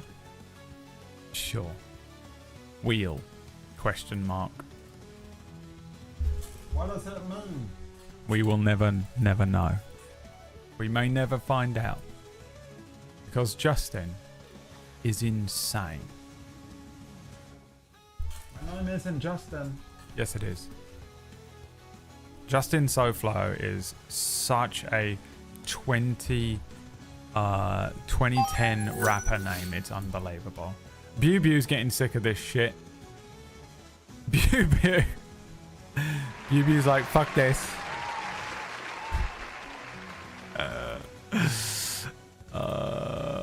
Bew's done, dude. Donezo. No more, says Bew. Okay, that's another wheel spin from Chen, Bew, and Shadow. Rage says, fuck this shit. The plan is to talk to the sand and ask it to stop. Don't let me forget, because first we've got 2 wheel spins. Insta Rage, Bew, Chen, thank you very much for the subs. I appreciate you. Currently, this is the only stream keeping me afloat monetarily. I am not fucking kidding when I tell you I accidentally, by pure chance, came in so clutch with my own sub count by coming up with doing this every week, because I would have been so fucked over the last couple of months. It's unbelievable. So thank you very much. I appreciate it. I'm glad that you guys are enjoying these streams. I'm enjoying doing them as well. I'm a little like, kind of running 3 D&D games a week is kind of killing me. But also, I can do this shit in my sleep now. I'm actually a little bit scared of the new D&D rules that are coming out because I'm going to need to learn them. Okay, Beckor, thank you very much for the 30 months. Let's spin the wheel. Wheel spin. Let's see. Maybe you'll get a Deus Ex Machina that will save you from the room. Nope, you might get an item that will save you from the room, though. Let's see. Let's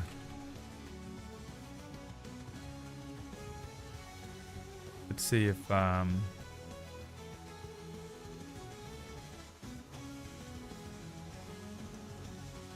Okay. 1, 2, 3, 4, 5, 6, 7, 8, 9, 10, 11, 12, 13. Oh no, 11. So hold on. 1d11. This will be a 1, 2, 3, 4, 5, 6, 7. An arcane focus item.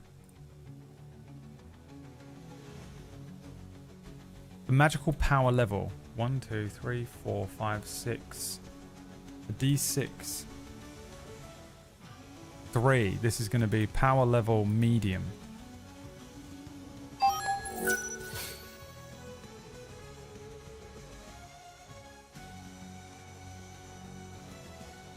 And it's generating me 5 of them. Let's see what you get here. Another wheel spin.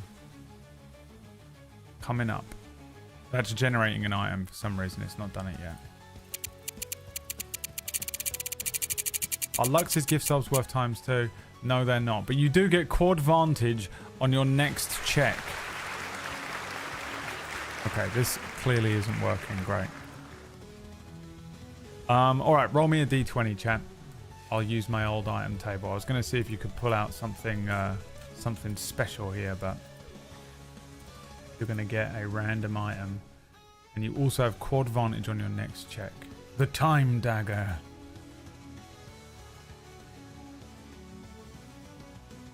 The room is filling with sand. It is 79% full. The room starts filling quicker with sand. Why am I doing that? I've got a sound effect. A sand effect. The most quiet sound effect you'll ever hear in your life. It's filling very quickly. Let's get a roll. We'll take the second number. You get a random item here on one of these D20 tables that I've got.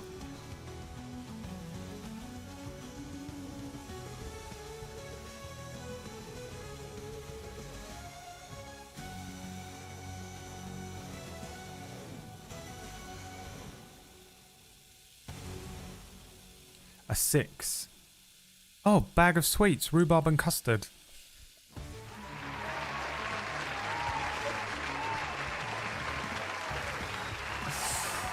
Disgusting, by the way. Rhubarb and custard sweets are gross. Bag of sweets, candy, rhubarb, and custard. I don't even know if you get that in America. Americans watching. Rhubarb and custard? What the hell is that? You get some rhubarb and custard sweets. It would look something like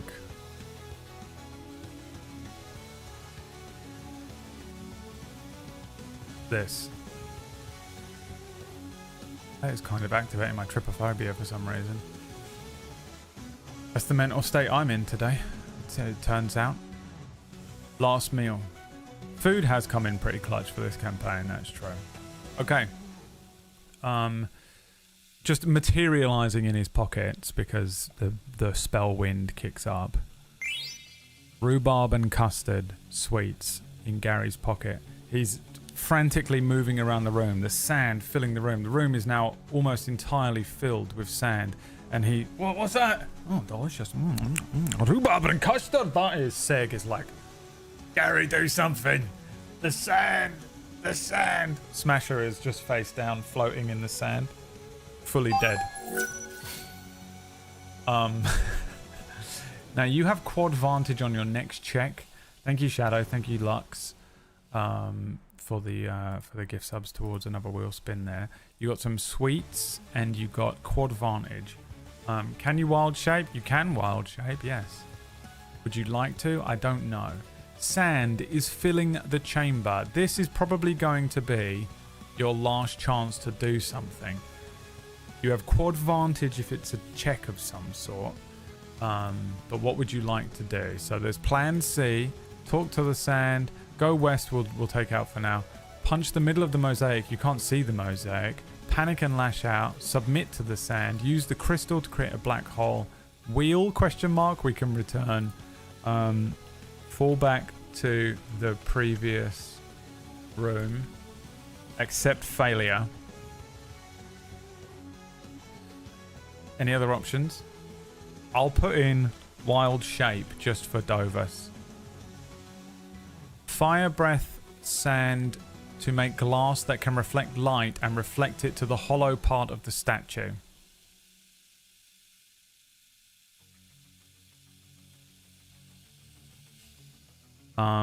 Use potion of wall walking to leave the room or find the mechanics to end it. That's not going to work. Eat sand. You can't just use a potion and solve the puzzle. I use this random potion, which has no direct effect on the puzzle, to solve the puzzle. Solve puzzle. Gabe is like, yeah, what I would like to do is put the option on the screen for solve puzzle.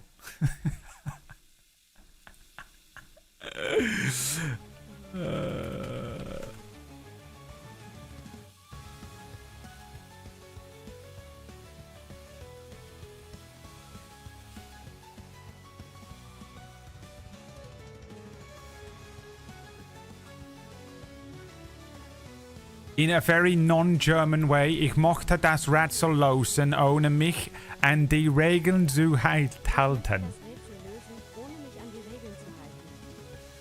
I would like to find what is in the room.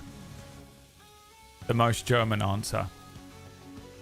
I'm wondering why we are solving this puzzle by doing different... Just solve the puzzle. Okay, the options are fall back to the previous room, accept failure, fire breath sand to make glass that can reflect light and reflect it to the hollow part of the statue.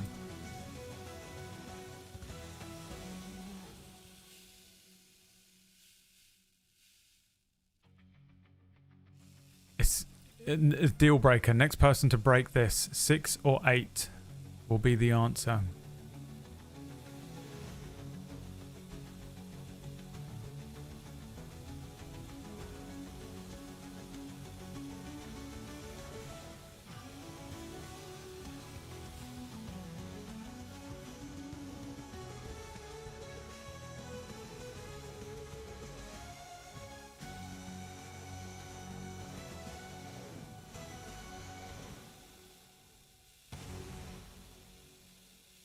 I looked away. Fire breath the sand to make glass that can reflect light and reflect it to the hollow part of the statue.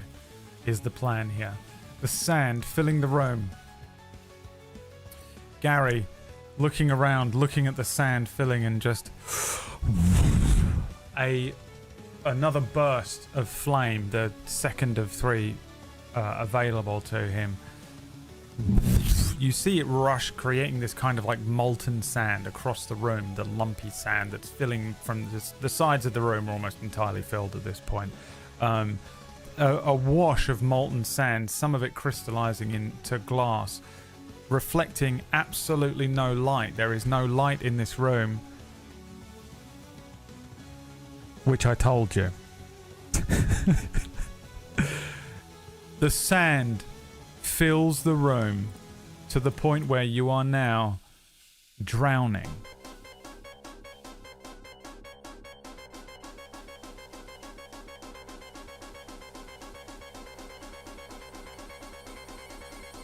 Is the rules for drowning different when you're in sand in D&D? A creature can hold its breath for a number of minutes equal to 1 plus its constitution modifier. This gives me such fucking anxiety to listen to. It's unbelievable.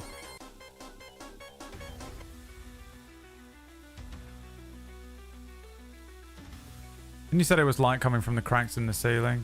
No.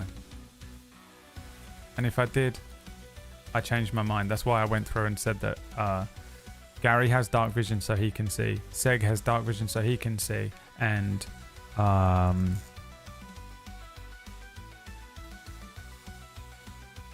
Smasher.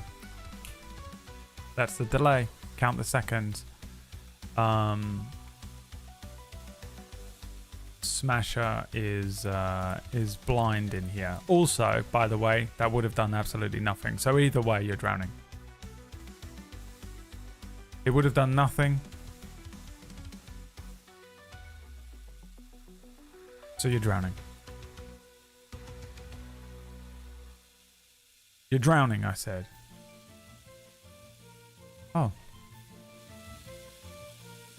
What a lovely experience of drowning it is. Okay. Number of minutes equal to 1 plus the constitution modifier. 1 plus 1. 2 minutes for Gary. 1 plus 1 is 2 minutes for Seg. 1 plus 3, 4 minutes for Smasher. The sand has completely filled the room now. Gary with his 6 arms is just... Everyone's pinned against the ceiling at this point.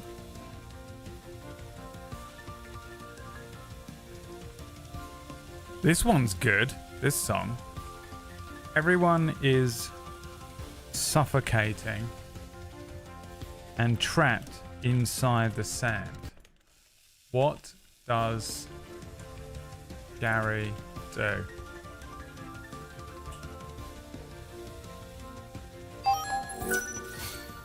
Spins the wheel. You know what? I'll do this first. We'll come back. Hold on. Because this will probably change everything.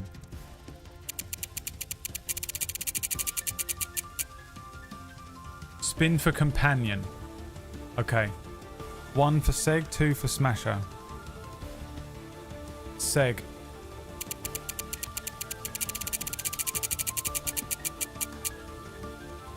Seg gets resistance. Let's hope it's to sand. Normally there are 13 damage types. I'm going to say there is now 14. Because sand is now a damage type. If you roll a 14, a 5. Force damage. There may be an argument here that he is being crushed to death by force damage. And that will save him. But probably not. Seg is resistant to force damage for the remainder of this session. Thank you very much, Plumrug. Thank you very much, Shadow, for that wheel spin. Unfortunately, I don't know if it's exactly going to save you right now. What does Gary do? Let's see. Warding Wind is a spell which creates a gust of wind around Gary. Wild Shape into Lizard. Attempt to grab everyone and escape. I don't know why I capitalize random words, by the way. I just like it. Call Death on a Nokia 3310. My favorite phone of all time. Destroy the Ceiling.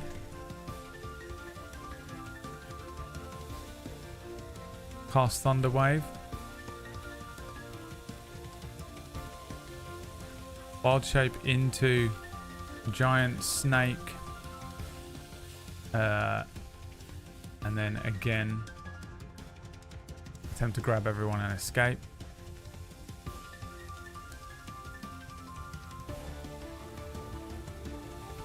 Wild Shape into a Badger. You're going to split all the Wild Shapers.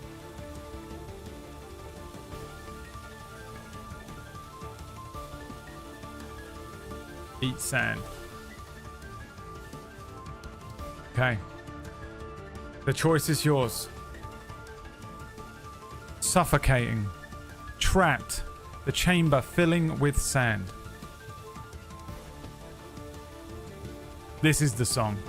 I went through 1, 2, 3, 4, 5, 6, 7, 8, 9, 10, 11, 12, 13, 14, 15, 16 iterations of a song called Hurry Gary before landing on this one.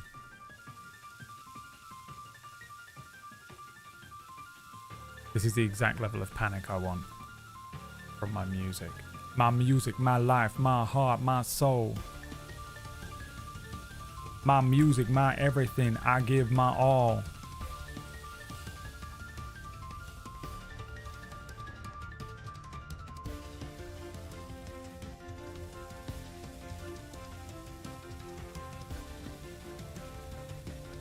What have you got?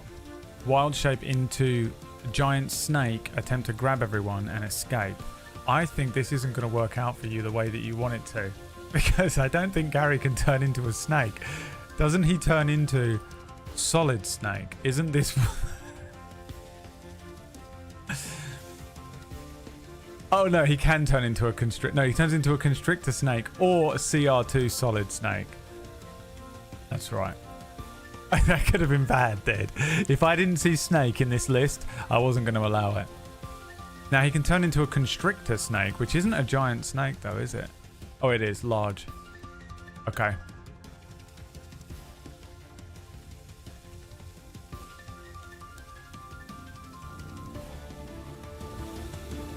Gary begins to Wild Shape. Turning into a giant snake. This is the most horrendous thing. This snake appears bulbous, horrible giant pink eyes, lumps all throughout this snake, and it begins to attempt to burrow. Can snakes burrow? Can snakes burrow through sand? They must be able to, surely, but I'm just going to double check. Yes, some snakes can burrow through sand, including desert snakes, sand-dwelling vipers, and banded snakes. That's good enough for me. That's good enough for me. Some DMs would be like, well, technically you turned into a constrictor snake, and boa constrictors they're natural. They stay in trees. They're not actually desert snakes, so they wouldn't actually be able to burrow. You would just be trapped against the ceiling. That's what would happen if we allowed fucking Orcish to run a fucking D&D game, and that's why we don't. That motherfucker, that piece of shit. No one likes him anyway, dude. I don't know why he keeps coming around. Sorry. Where was I? Snake. A snake appears. A giant snake. Okay, let's have a strength check, I think, from this snake to attempt to burrow down and burrow through this sand. You've still got a minute of breath.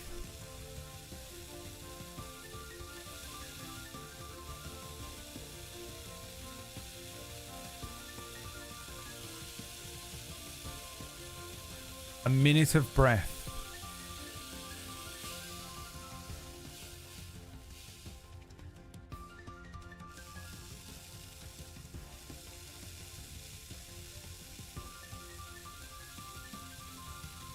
We take the second roll. Burrow constrictors will occasionally burrow into the jungle ground. That's so just... I never ever want to leave a city, basically, you know. I'm always like, oh man, you know, it'd be really nice to go to. And then I'm like, oh yeah, spiders and things that can burrow into your fucking eyeballs. And boa constrictors that are underground. You know what? I'm here. I'll stay here. You know what? I actually just remembered I'm going to be staying indoors on my fucking computer.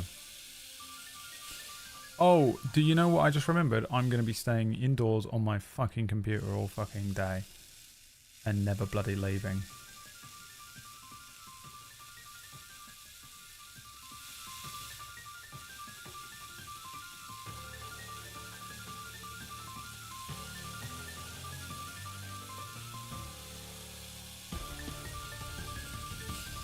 What was the number, by the way? A 2? Oh, no. Oh, it's not going your way today, is it? Guys. A 2? Quad vantage! We take the highest of all rolls. We'll take that 7 into account. The 2. Roll 2 more. Quad vantage.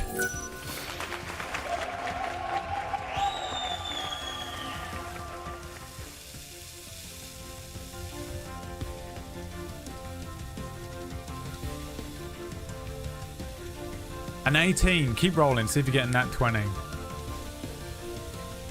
Wow. A 10. So this is an 18. The snake has a +2 to strength. As Gary starts burrowing down. Moving through the sand. Let's see. You have blind sight up to 10 feet. Let's have a perception check from the snake to try and find Seg and Smasher.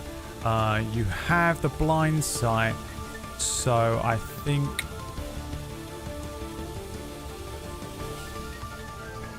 it's only 10 feet. Room's not that big. I'll give you advantage because snakes have blind sight. I mean, it's pretty fucking clutch to have blind sight in this scenario specifically. So you can have advantage. Start rolling. We won't take that second. We'll take the higher of the next 2 rolls. Can you save Seg? Can you save Smasher? A 7.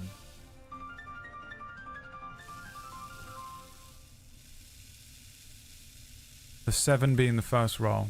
We take the higher of the 2. A 10. 10's pretty rough. I'd say you find one of them. Now the choice I'm going to give you. Save Seg.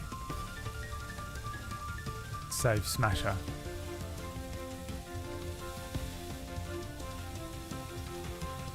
You know that moment in a game? There was one in Castlevania the other day. Why do I want to call it Castlevania every time? Wolfenstein. Where you have to pick... It's at this point that we're going to replay the game from this point. Make a save file.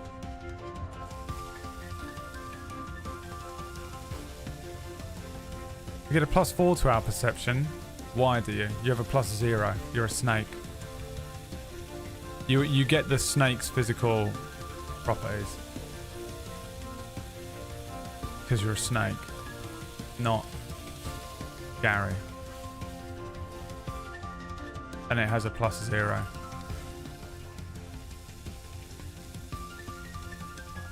A grotesque little blind snake.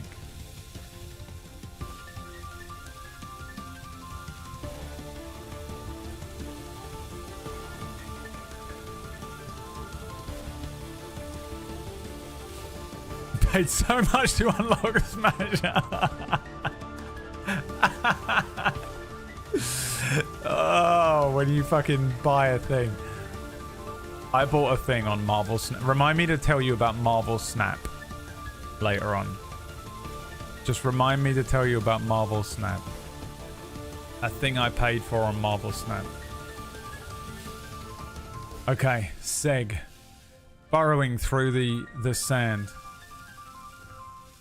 Giant constrictor snake Gary finds an individual. He's sort of a heat signature, predator style or whatever. I don't know how snakes fucking have blind sight.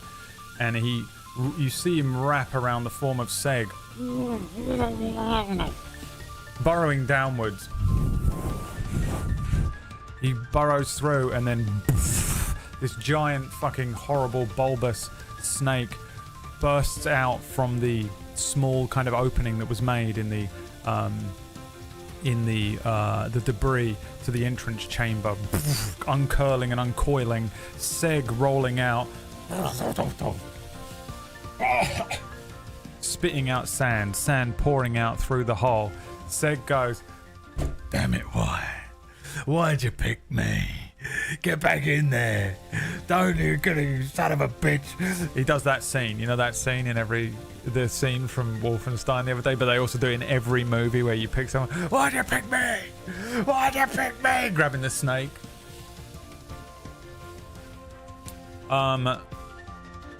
Gary bursts back into the sand. I need another athletics check. Let's see if you can save Smasher. Here's the thing. It's been 2 minutes.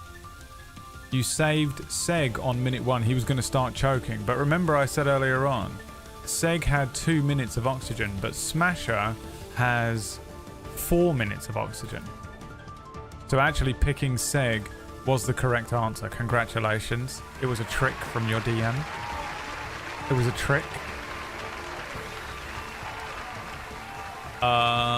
Start rolling some dice. We take the second dice roll. This is for the athletics check to see if you can burrow through the sand. Failure here will consume 1 minute of time. You're 2 minutes in, you got 2 left before Smasher dies. I can't remember what happens.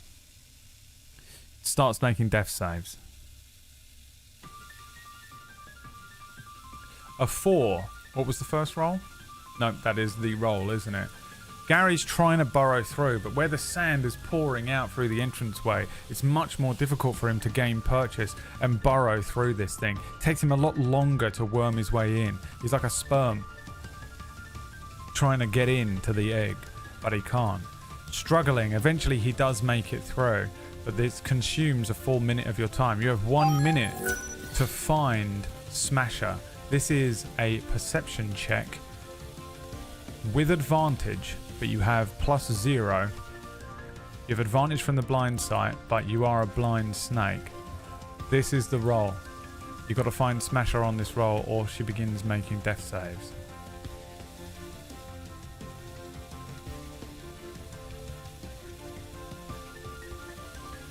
Oh no, I think she just dies. Actually. We take the second roll, so not that 13. The quad's already been used. Is that a natural 1?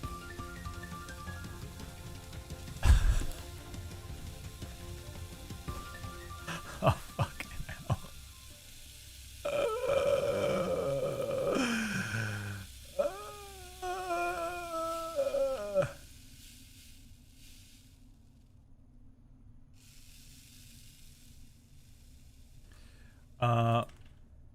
Bursting out from the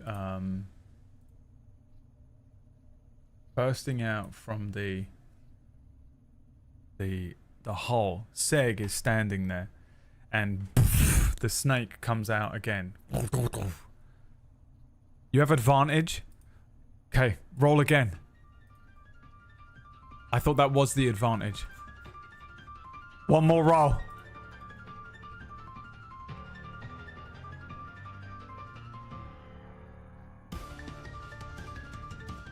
Another one.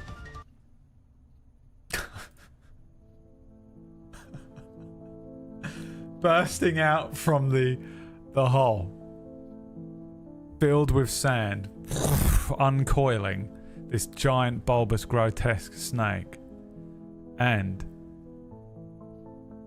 Smasher, the huge form of this Kenku paladin in heavy armor bung, gung, gung, gung, rolls over a few times before landing limp face down on the ground. Seg rushes over. Slow motion. Pure slow motion. Seg running over.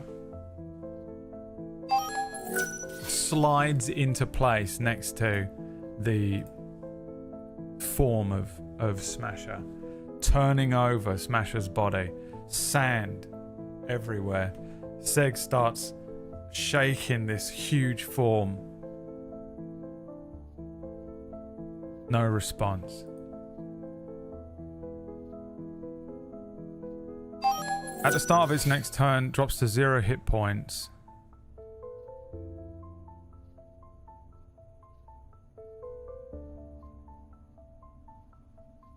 Is choking. Drops to 0 hit points and is dead. Okay.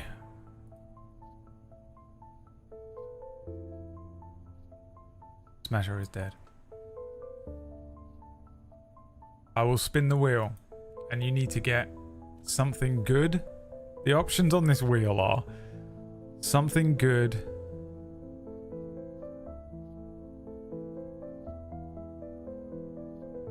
Deus Ex,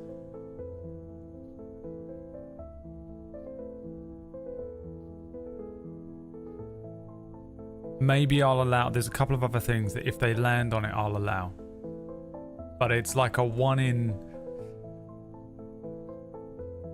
30. How many options are on there? Probably a 1 in 20.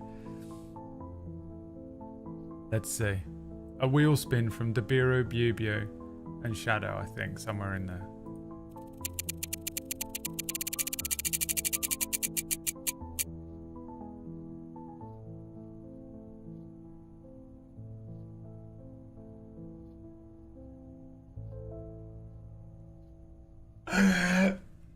Are you kidding me, dude? Are you fucking kidding me, dude? A Deus Ex? Are you joking? All right. I mean, the thing is, what do you want to happen? Anything. Smasher smashes out of the sand. What else? You can pick other things.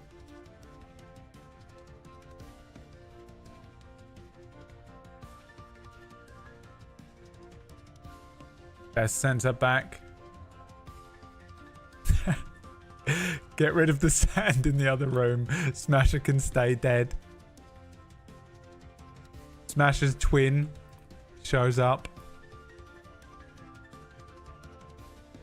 Seg shakes the sand out of her. Smasher gets revived from her god, which I can't remember who we picked. Did we pick one? You cheeky shit, Kyrie. Smasher wakes up and having seen how to solve the room. Smasher solved the puzzle. Smasher solved the puzzle 20 minutes ago.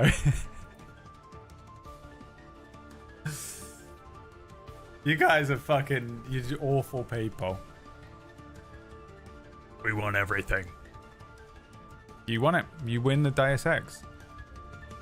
It's a pay to win game. There are microtransactions.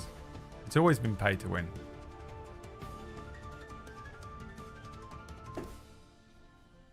I don't feel good about it, but it is the only way I can pay rent. Oh, I can't believe you rolled a Deus Ex. I absolutely cannot believe that. That is unbelievable.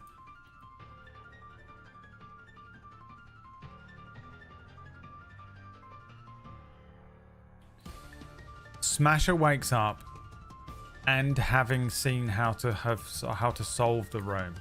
By the way, if you'd picked the last one, Smasher solved the puzzle 20 minutes ago, nothing would have happened. She would have just stayed dead.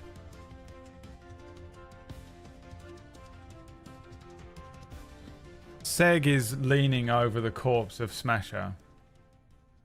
And he says, You should have saved me, Gary.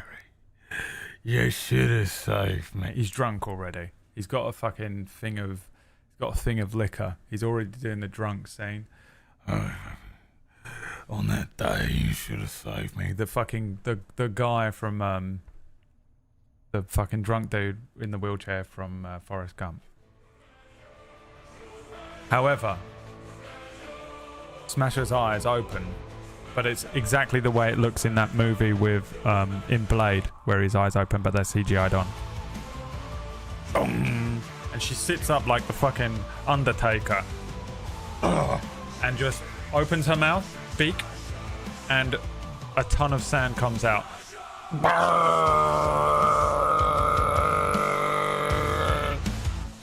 An unbelievable amount of sand comes out. Seg turns to one side. The giant snake form of Gary. Smasher sits up.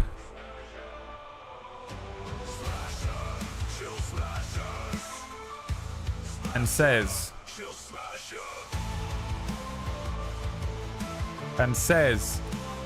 God, I hate clicking onto websites nowadays.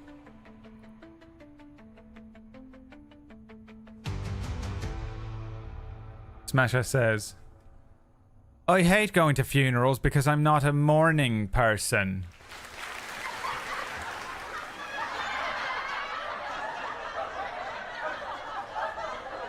Because she can only speak in puns.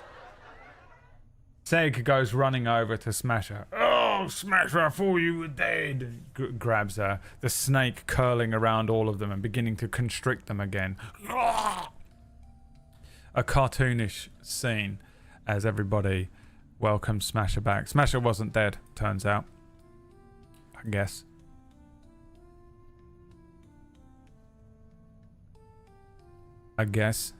Smasher wasn't dead, because that's what the Deus Ex was. Just Smasher wakes up. Didn't come back from death. Didn't do anything, just woke up, was asleep. And knows how to solve the puzzle.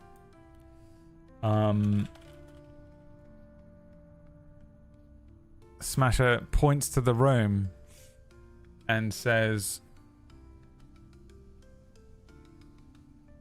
if I seem puzzled today, it's because I fell asleep on one of our jigsaws last night. Gary and Seg look at her kind of confused, and she shakes her head and says, Doing puzzles is great. It's like I'm part of something bigger. Gary and Seg look at each other, and Smasher shakes her head and says, I tried to solve the giraffe puzzle, but it was too tall of an order. And she shakes her head, and then she turns around and she begins to Oppenheimer scratch into the bank of sand that is pouring out from the hole still.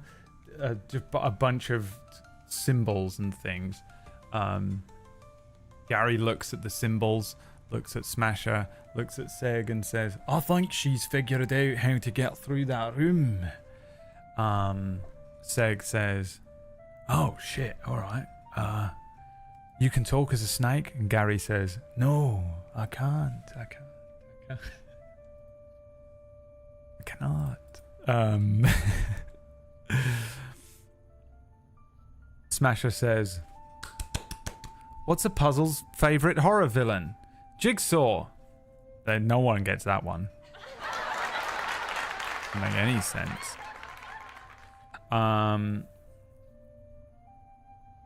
Let's have an intelligence check from Gary. An investigation check.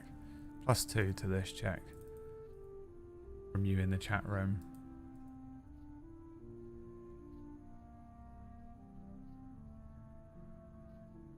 Let's see if you can figure it out. Not that 19, unfortunately, Bubio. The next one.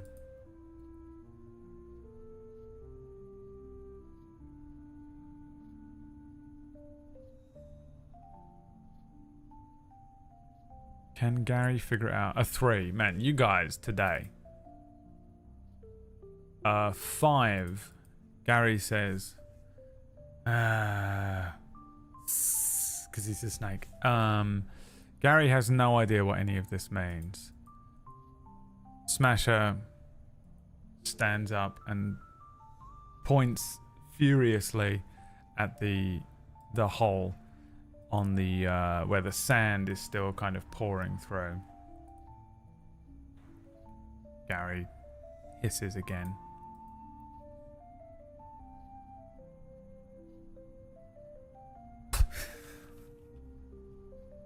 What does Gary do? Currently still a snake.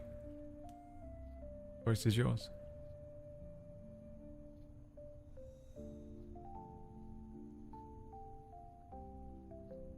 Exit dungeon. Eat the sand. The rolls have been horrendous. Yeah, pay to win. Sting is okay. You don't need to add that on the thing. Never felt so defeated after a victory. Well, it was a survival of a failure, wasn't it? Rather than a victory. Okay. These are the options. No one wrote anything else. Exit dungeon or eat the sand are the two options that you have. Just the you know, like if I were to on the screen in this JRPG,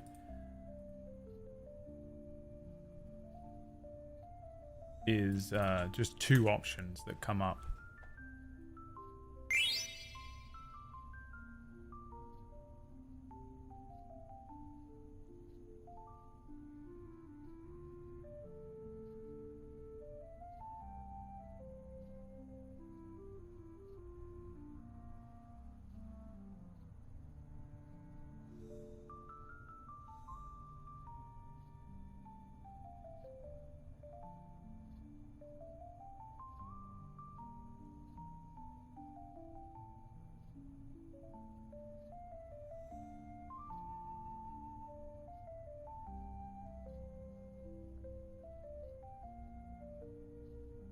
Okay.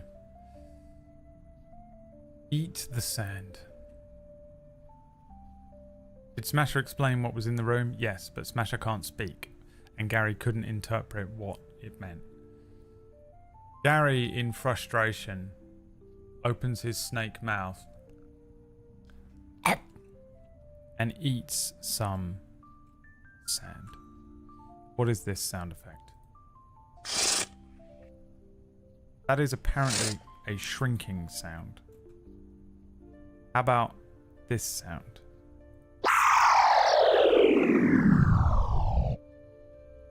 Smasher and Seg see Gary shrink and shrink and shrink and shrink and shrink. Gary shrinks down to the quantum zone, quantum realm.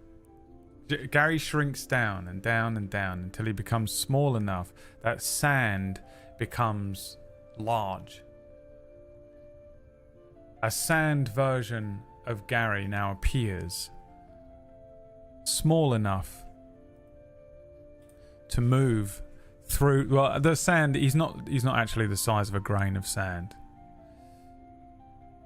He shrinks down to small enough that he can move over and through the sand very easily.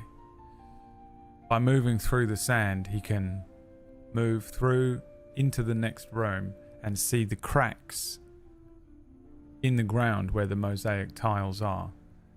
Around some of the tiles, the ones that were clicking and moving, are access points to the next chamber.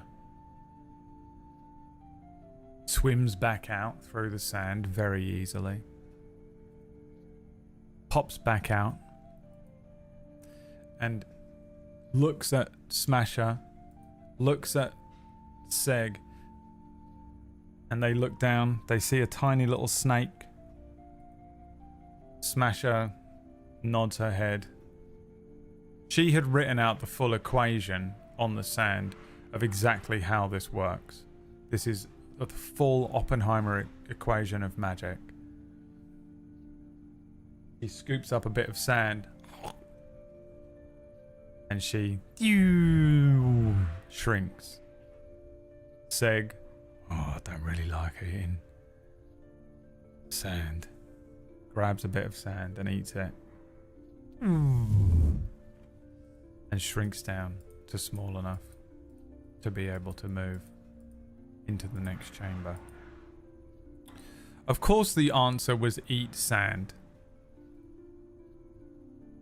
The moment it appeared on my fucking screen, the answer was always going to be eat sand. I've never wished death on anyone more.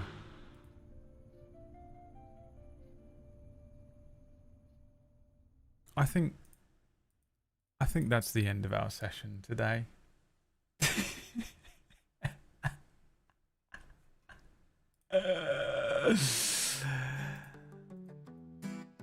As you step into the next room, the next chamber,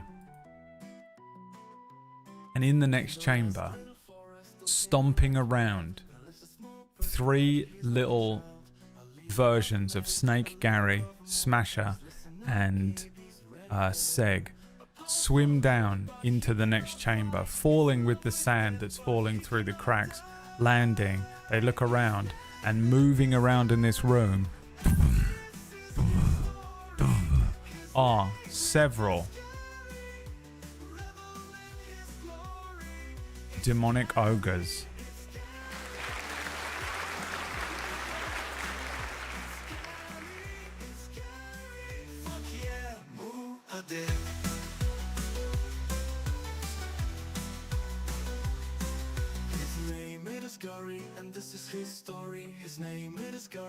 All right, well, thanks for watching, everyone.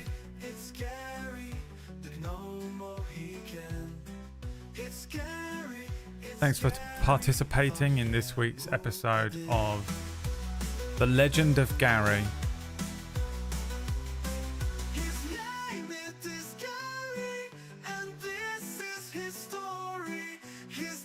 I hope you guys had fun.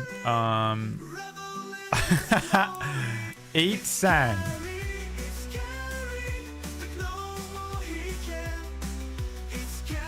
Was the answer, of course. And you move into the next room. I'm just trying to find... I can't find it. Never mind. I'll have to make notes for next time. Very close to losing a party member today. Yeah, I was about ready to do it. That was a very clutch... ending. Oh yeah, the Marvel Snap story. Do you have if you want to claim this wheel spin, now's the time to do it, because it will fuck off for next week. You have until I finish this story. Let's see if I can find it. The only thing I've bought in Marvel Snap, I didn't pay money for it, but there you do get these you get gold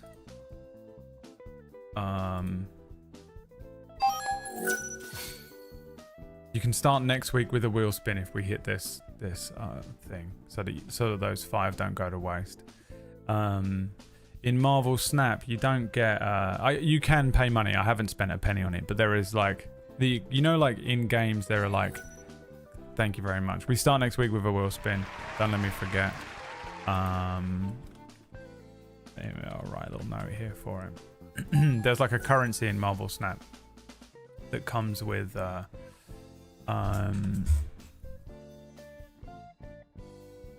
within the game. There's a couple of different currencies, but there's one that's like rare, right? The super rare currency that you can spend actual money on and it actually becomes currency in the game. And whenever I win a game, I put a shitty little emote on the screen because I'm petty and I love tilting people out. So I tilt people. If I can tilt people out, I'll do it. That's how I'll win things. Rather than ever being good at something, learning how to play the game. Exactly the same thing that's got me banned on 5 League of Legends accounts. If I can tilt you out, I've won. I win. And I actually do win games that way. You can sit there and you can learn how to play, and you can be like Orcish, who's like, haha, I put 10,000 hours in the game. haha, I put 10,000 hours in the game and you don't know how to play it, you suck. You can be that guy. Or I can put no hours in the game, come in and psychologically decimate you in the first 10 minutes. So what I like to do is like put little, but the only way you can communicate in Marvel Snap are these little emotes that just pop up on the screen. And while I was browsing the store in Marvel Snap, because you get free stuff in the store. So I was going through getting my like dailies from that. And this was in there. And I had to get it.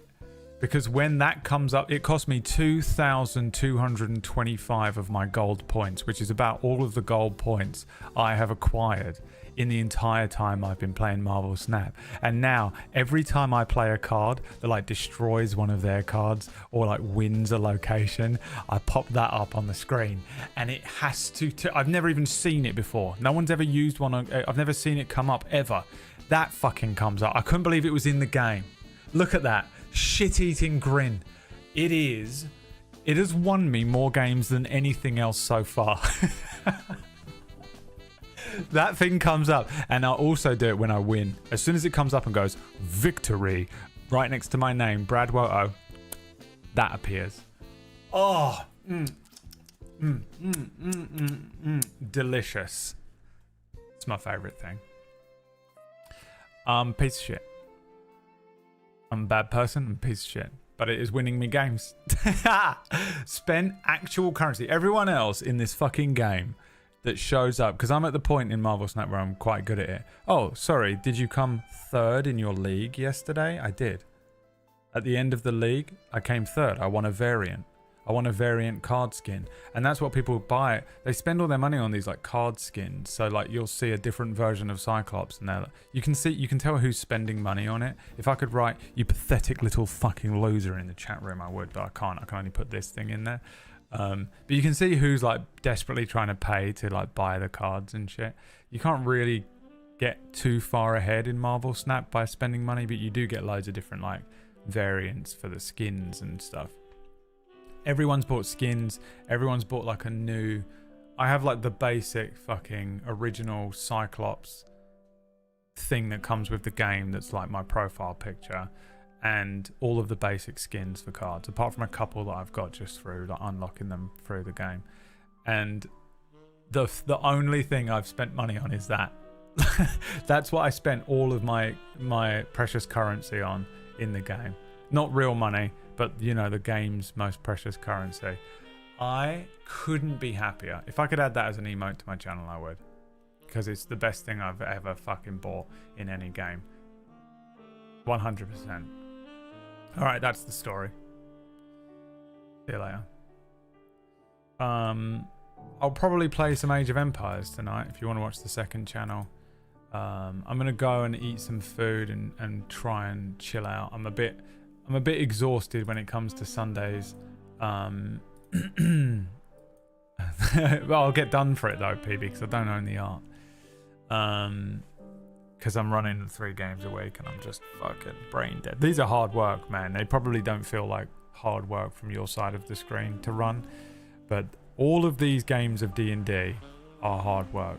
Is this game as hard to run as Cura? Not really. Is Cura as hard to run as Oracle's Rest? Definitely not. Oracle's Rest is so difficult to run because there's 55 players. But no, they're all hard to run, and it kind of uses all of my spoons in a day. That being said, yeah, I'm gonna go and relax. I'm gonna go and watch some more fucking this fucking show I've been watching. PB, have you watched? I feel like I've asked you this before.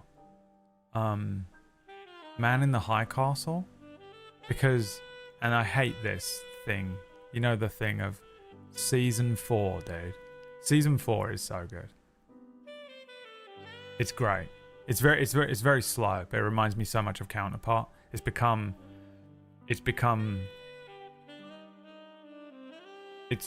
I don't know if it's on the level of Counterpart, but it's the same thing.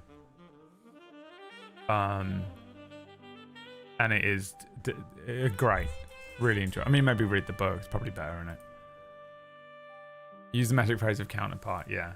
I mean, the sci-fi element, you know what it is, right? There's just two worlds. There's one which is our world, and there's one where the Nazis won the war. But this story takes place in the world where the Nazis won the war, but they get films from the other side. Someone is able to go over there and get films of like the Allies winning and shit. So it's set just after World War One. The Allies lost, and you're in the world where it's set. I think it's set maybe in the 50s or 60s. It starts. I think it might be the 50s. It starts, and there are films coming from the other world, from our world, where they won. But it just gets better and better. And I've really enjoyed so much about the 4th season in particular. The whole thing is good. It's pretty intense. Well worth it. I'm gonna go and watch another episode, I think, and cook some dinner. So I might play some Age of Empires later on if you want to watch that on the second channel, Brad Random. There's another episode of Oracle's Rest up on Table Story. If you want to watch that, that probably just went live. That's going to go live in 20 minutes on YouTube. If you want to watch some more kind of really dumb D&D stuff. Otherwise, if you actually want to see me try hard and run a proper campaign, Cura's are a campaign that I'm running. Cura, Quuura, is a D&D campaign I run on Table Story at the moment on Tuesdays, which you can watch too. I'll be back tomorrow with Wolfenstein, which I'm also very much enjoying and inspired me to continue watching Man in the High Castle, which I'm fucking glad I did. And I guess that's it, man. Let's go see Maya. Go and watch Man in the High Castle. And then yeah, I'll see you tomorrow for Wolfenstein, same time. Next week we'll carry on with The Legend of Gary as you progress through this dungeon. And thanks again everyone for coming out and watching the stream and enjoying the stream. And everyone that participated in the wheel spins, I appreciate you very much. It is what is paying my bills right now. I don't know what the fuck is going on with Twitch, but no one's earning. So I appreciate it. And everyone else that was rolling dice, I hope you had fun. See you later on. Peace. Bye.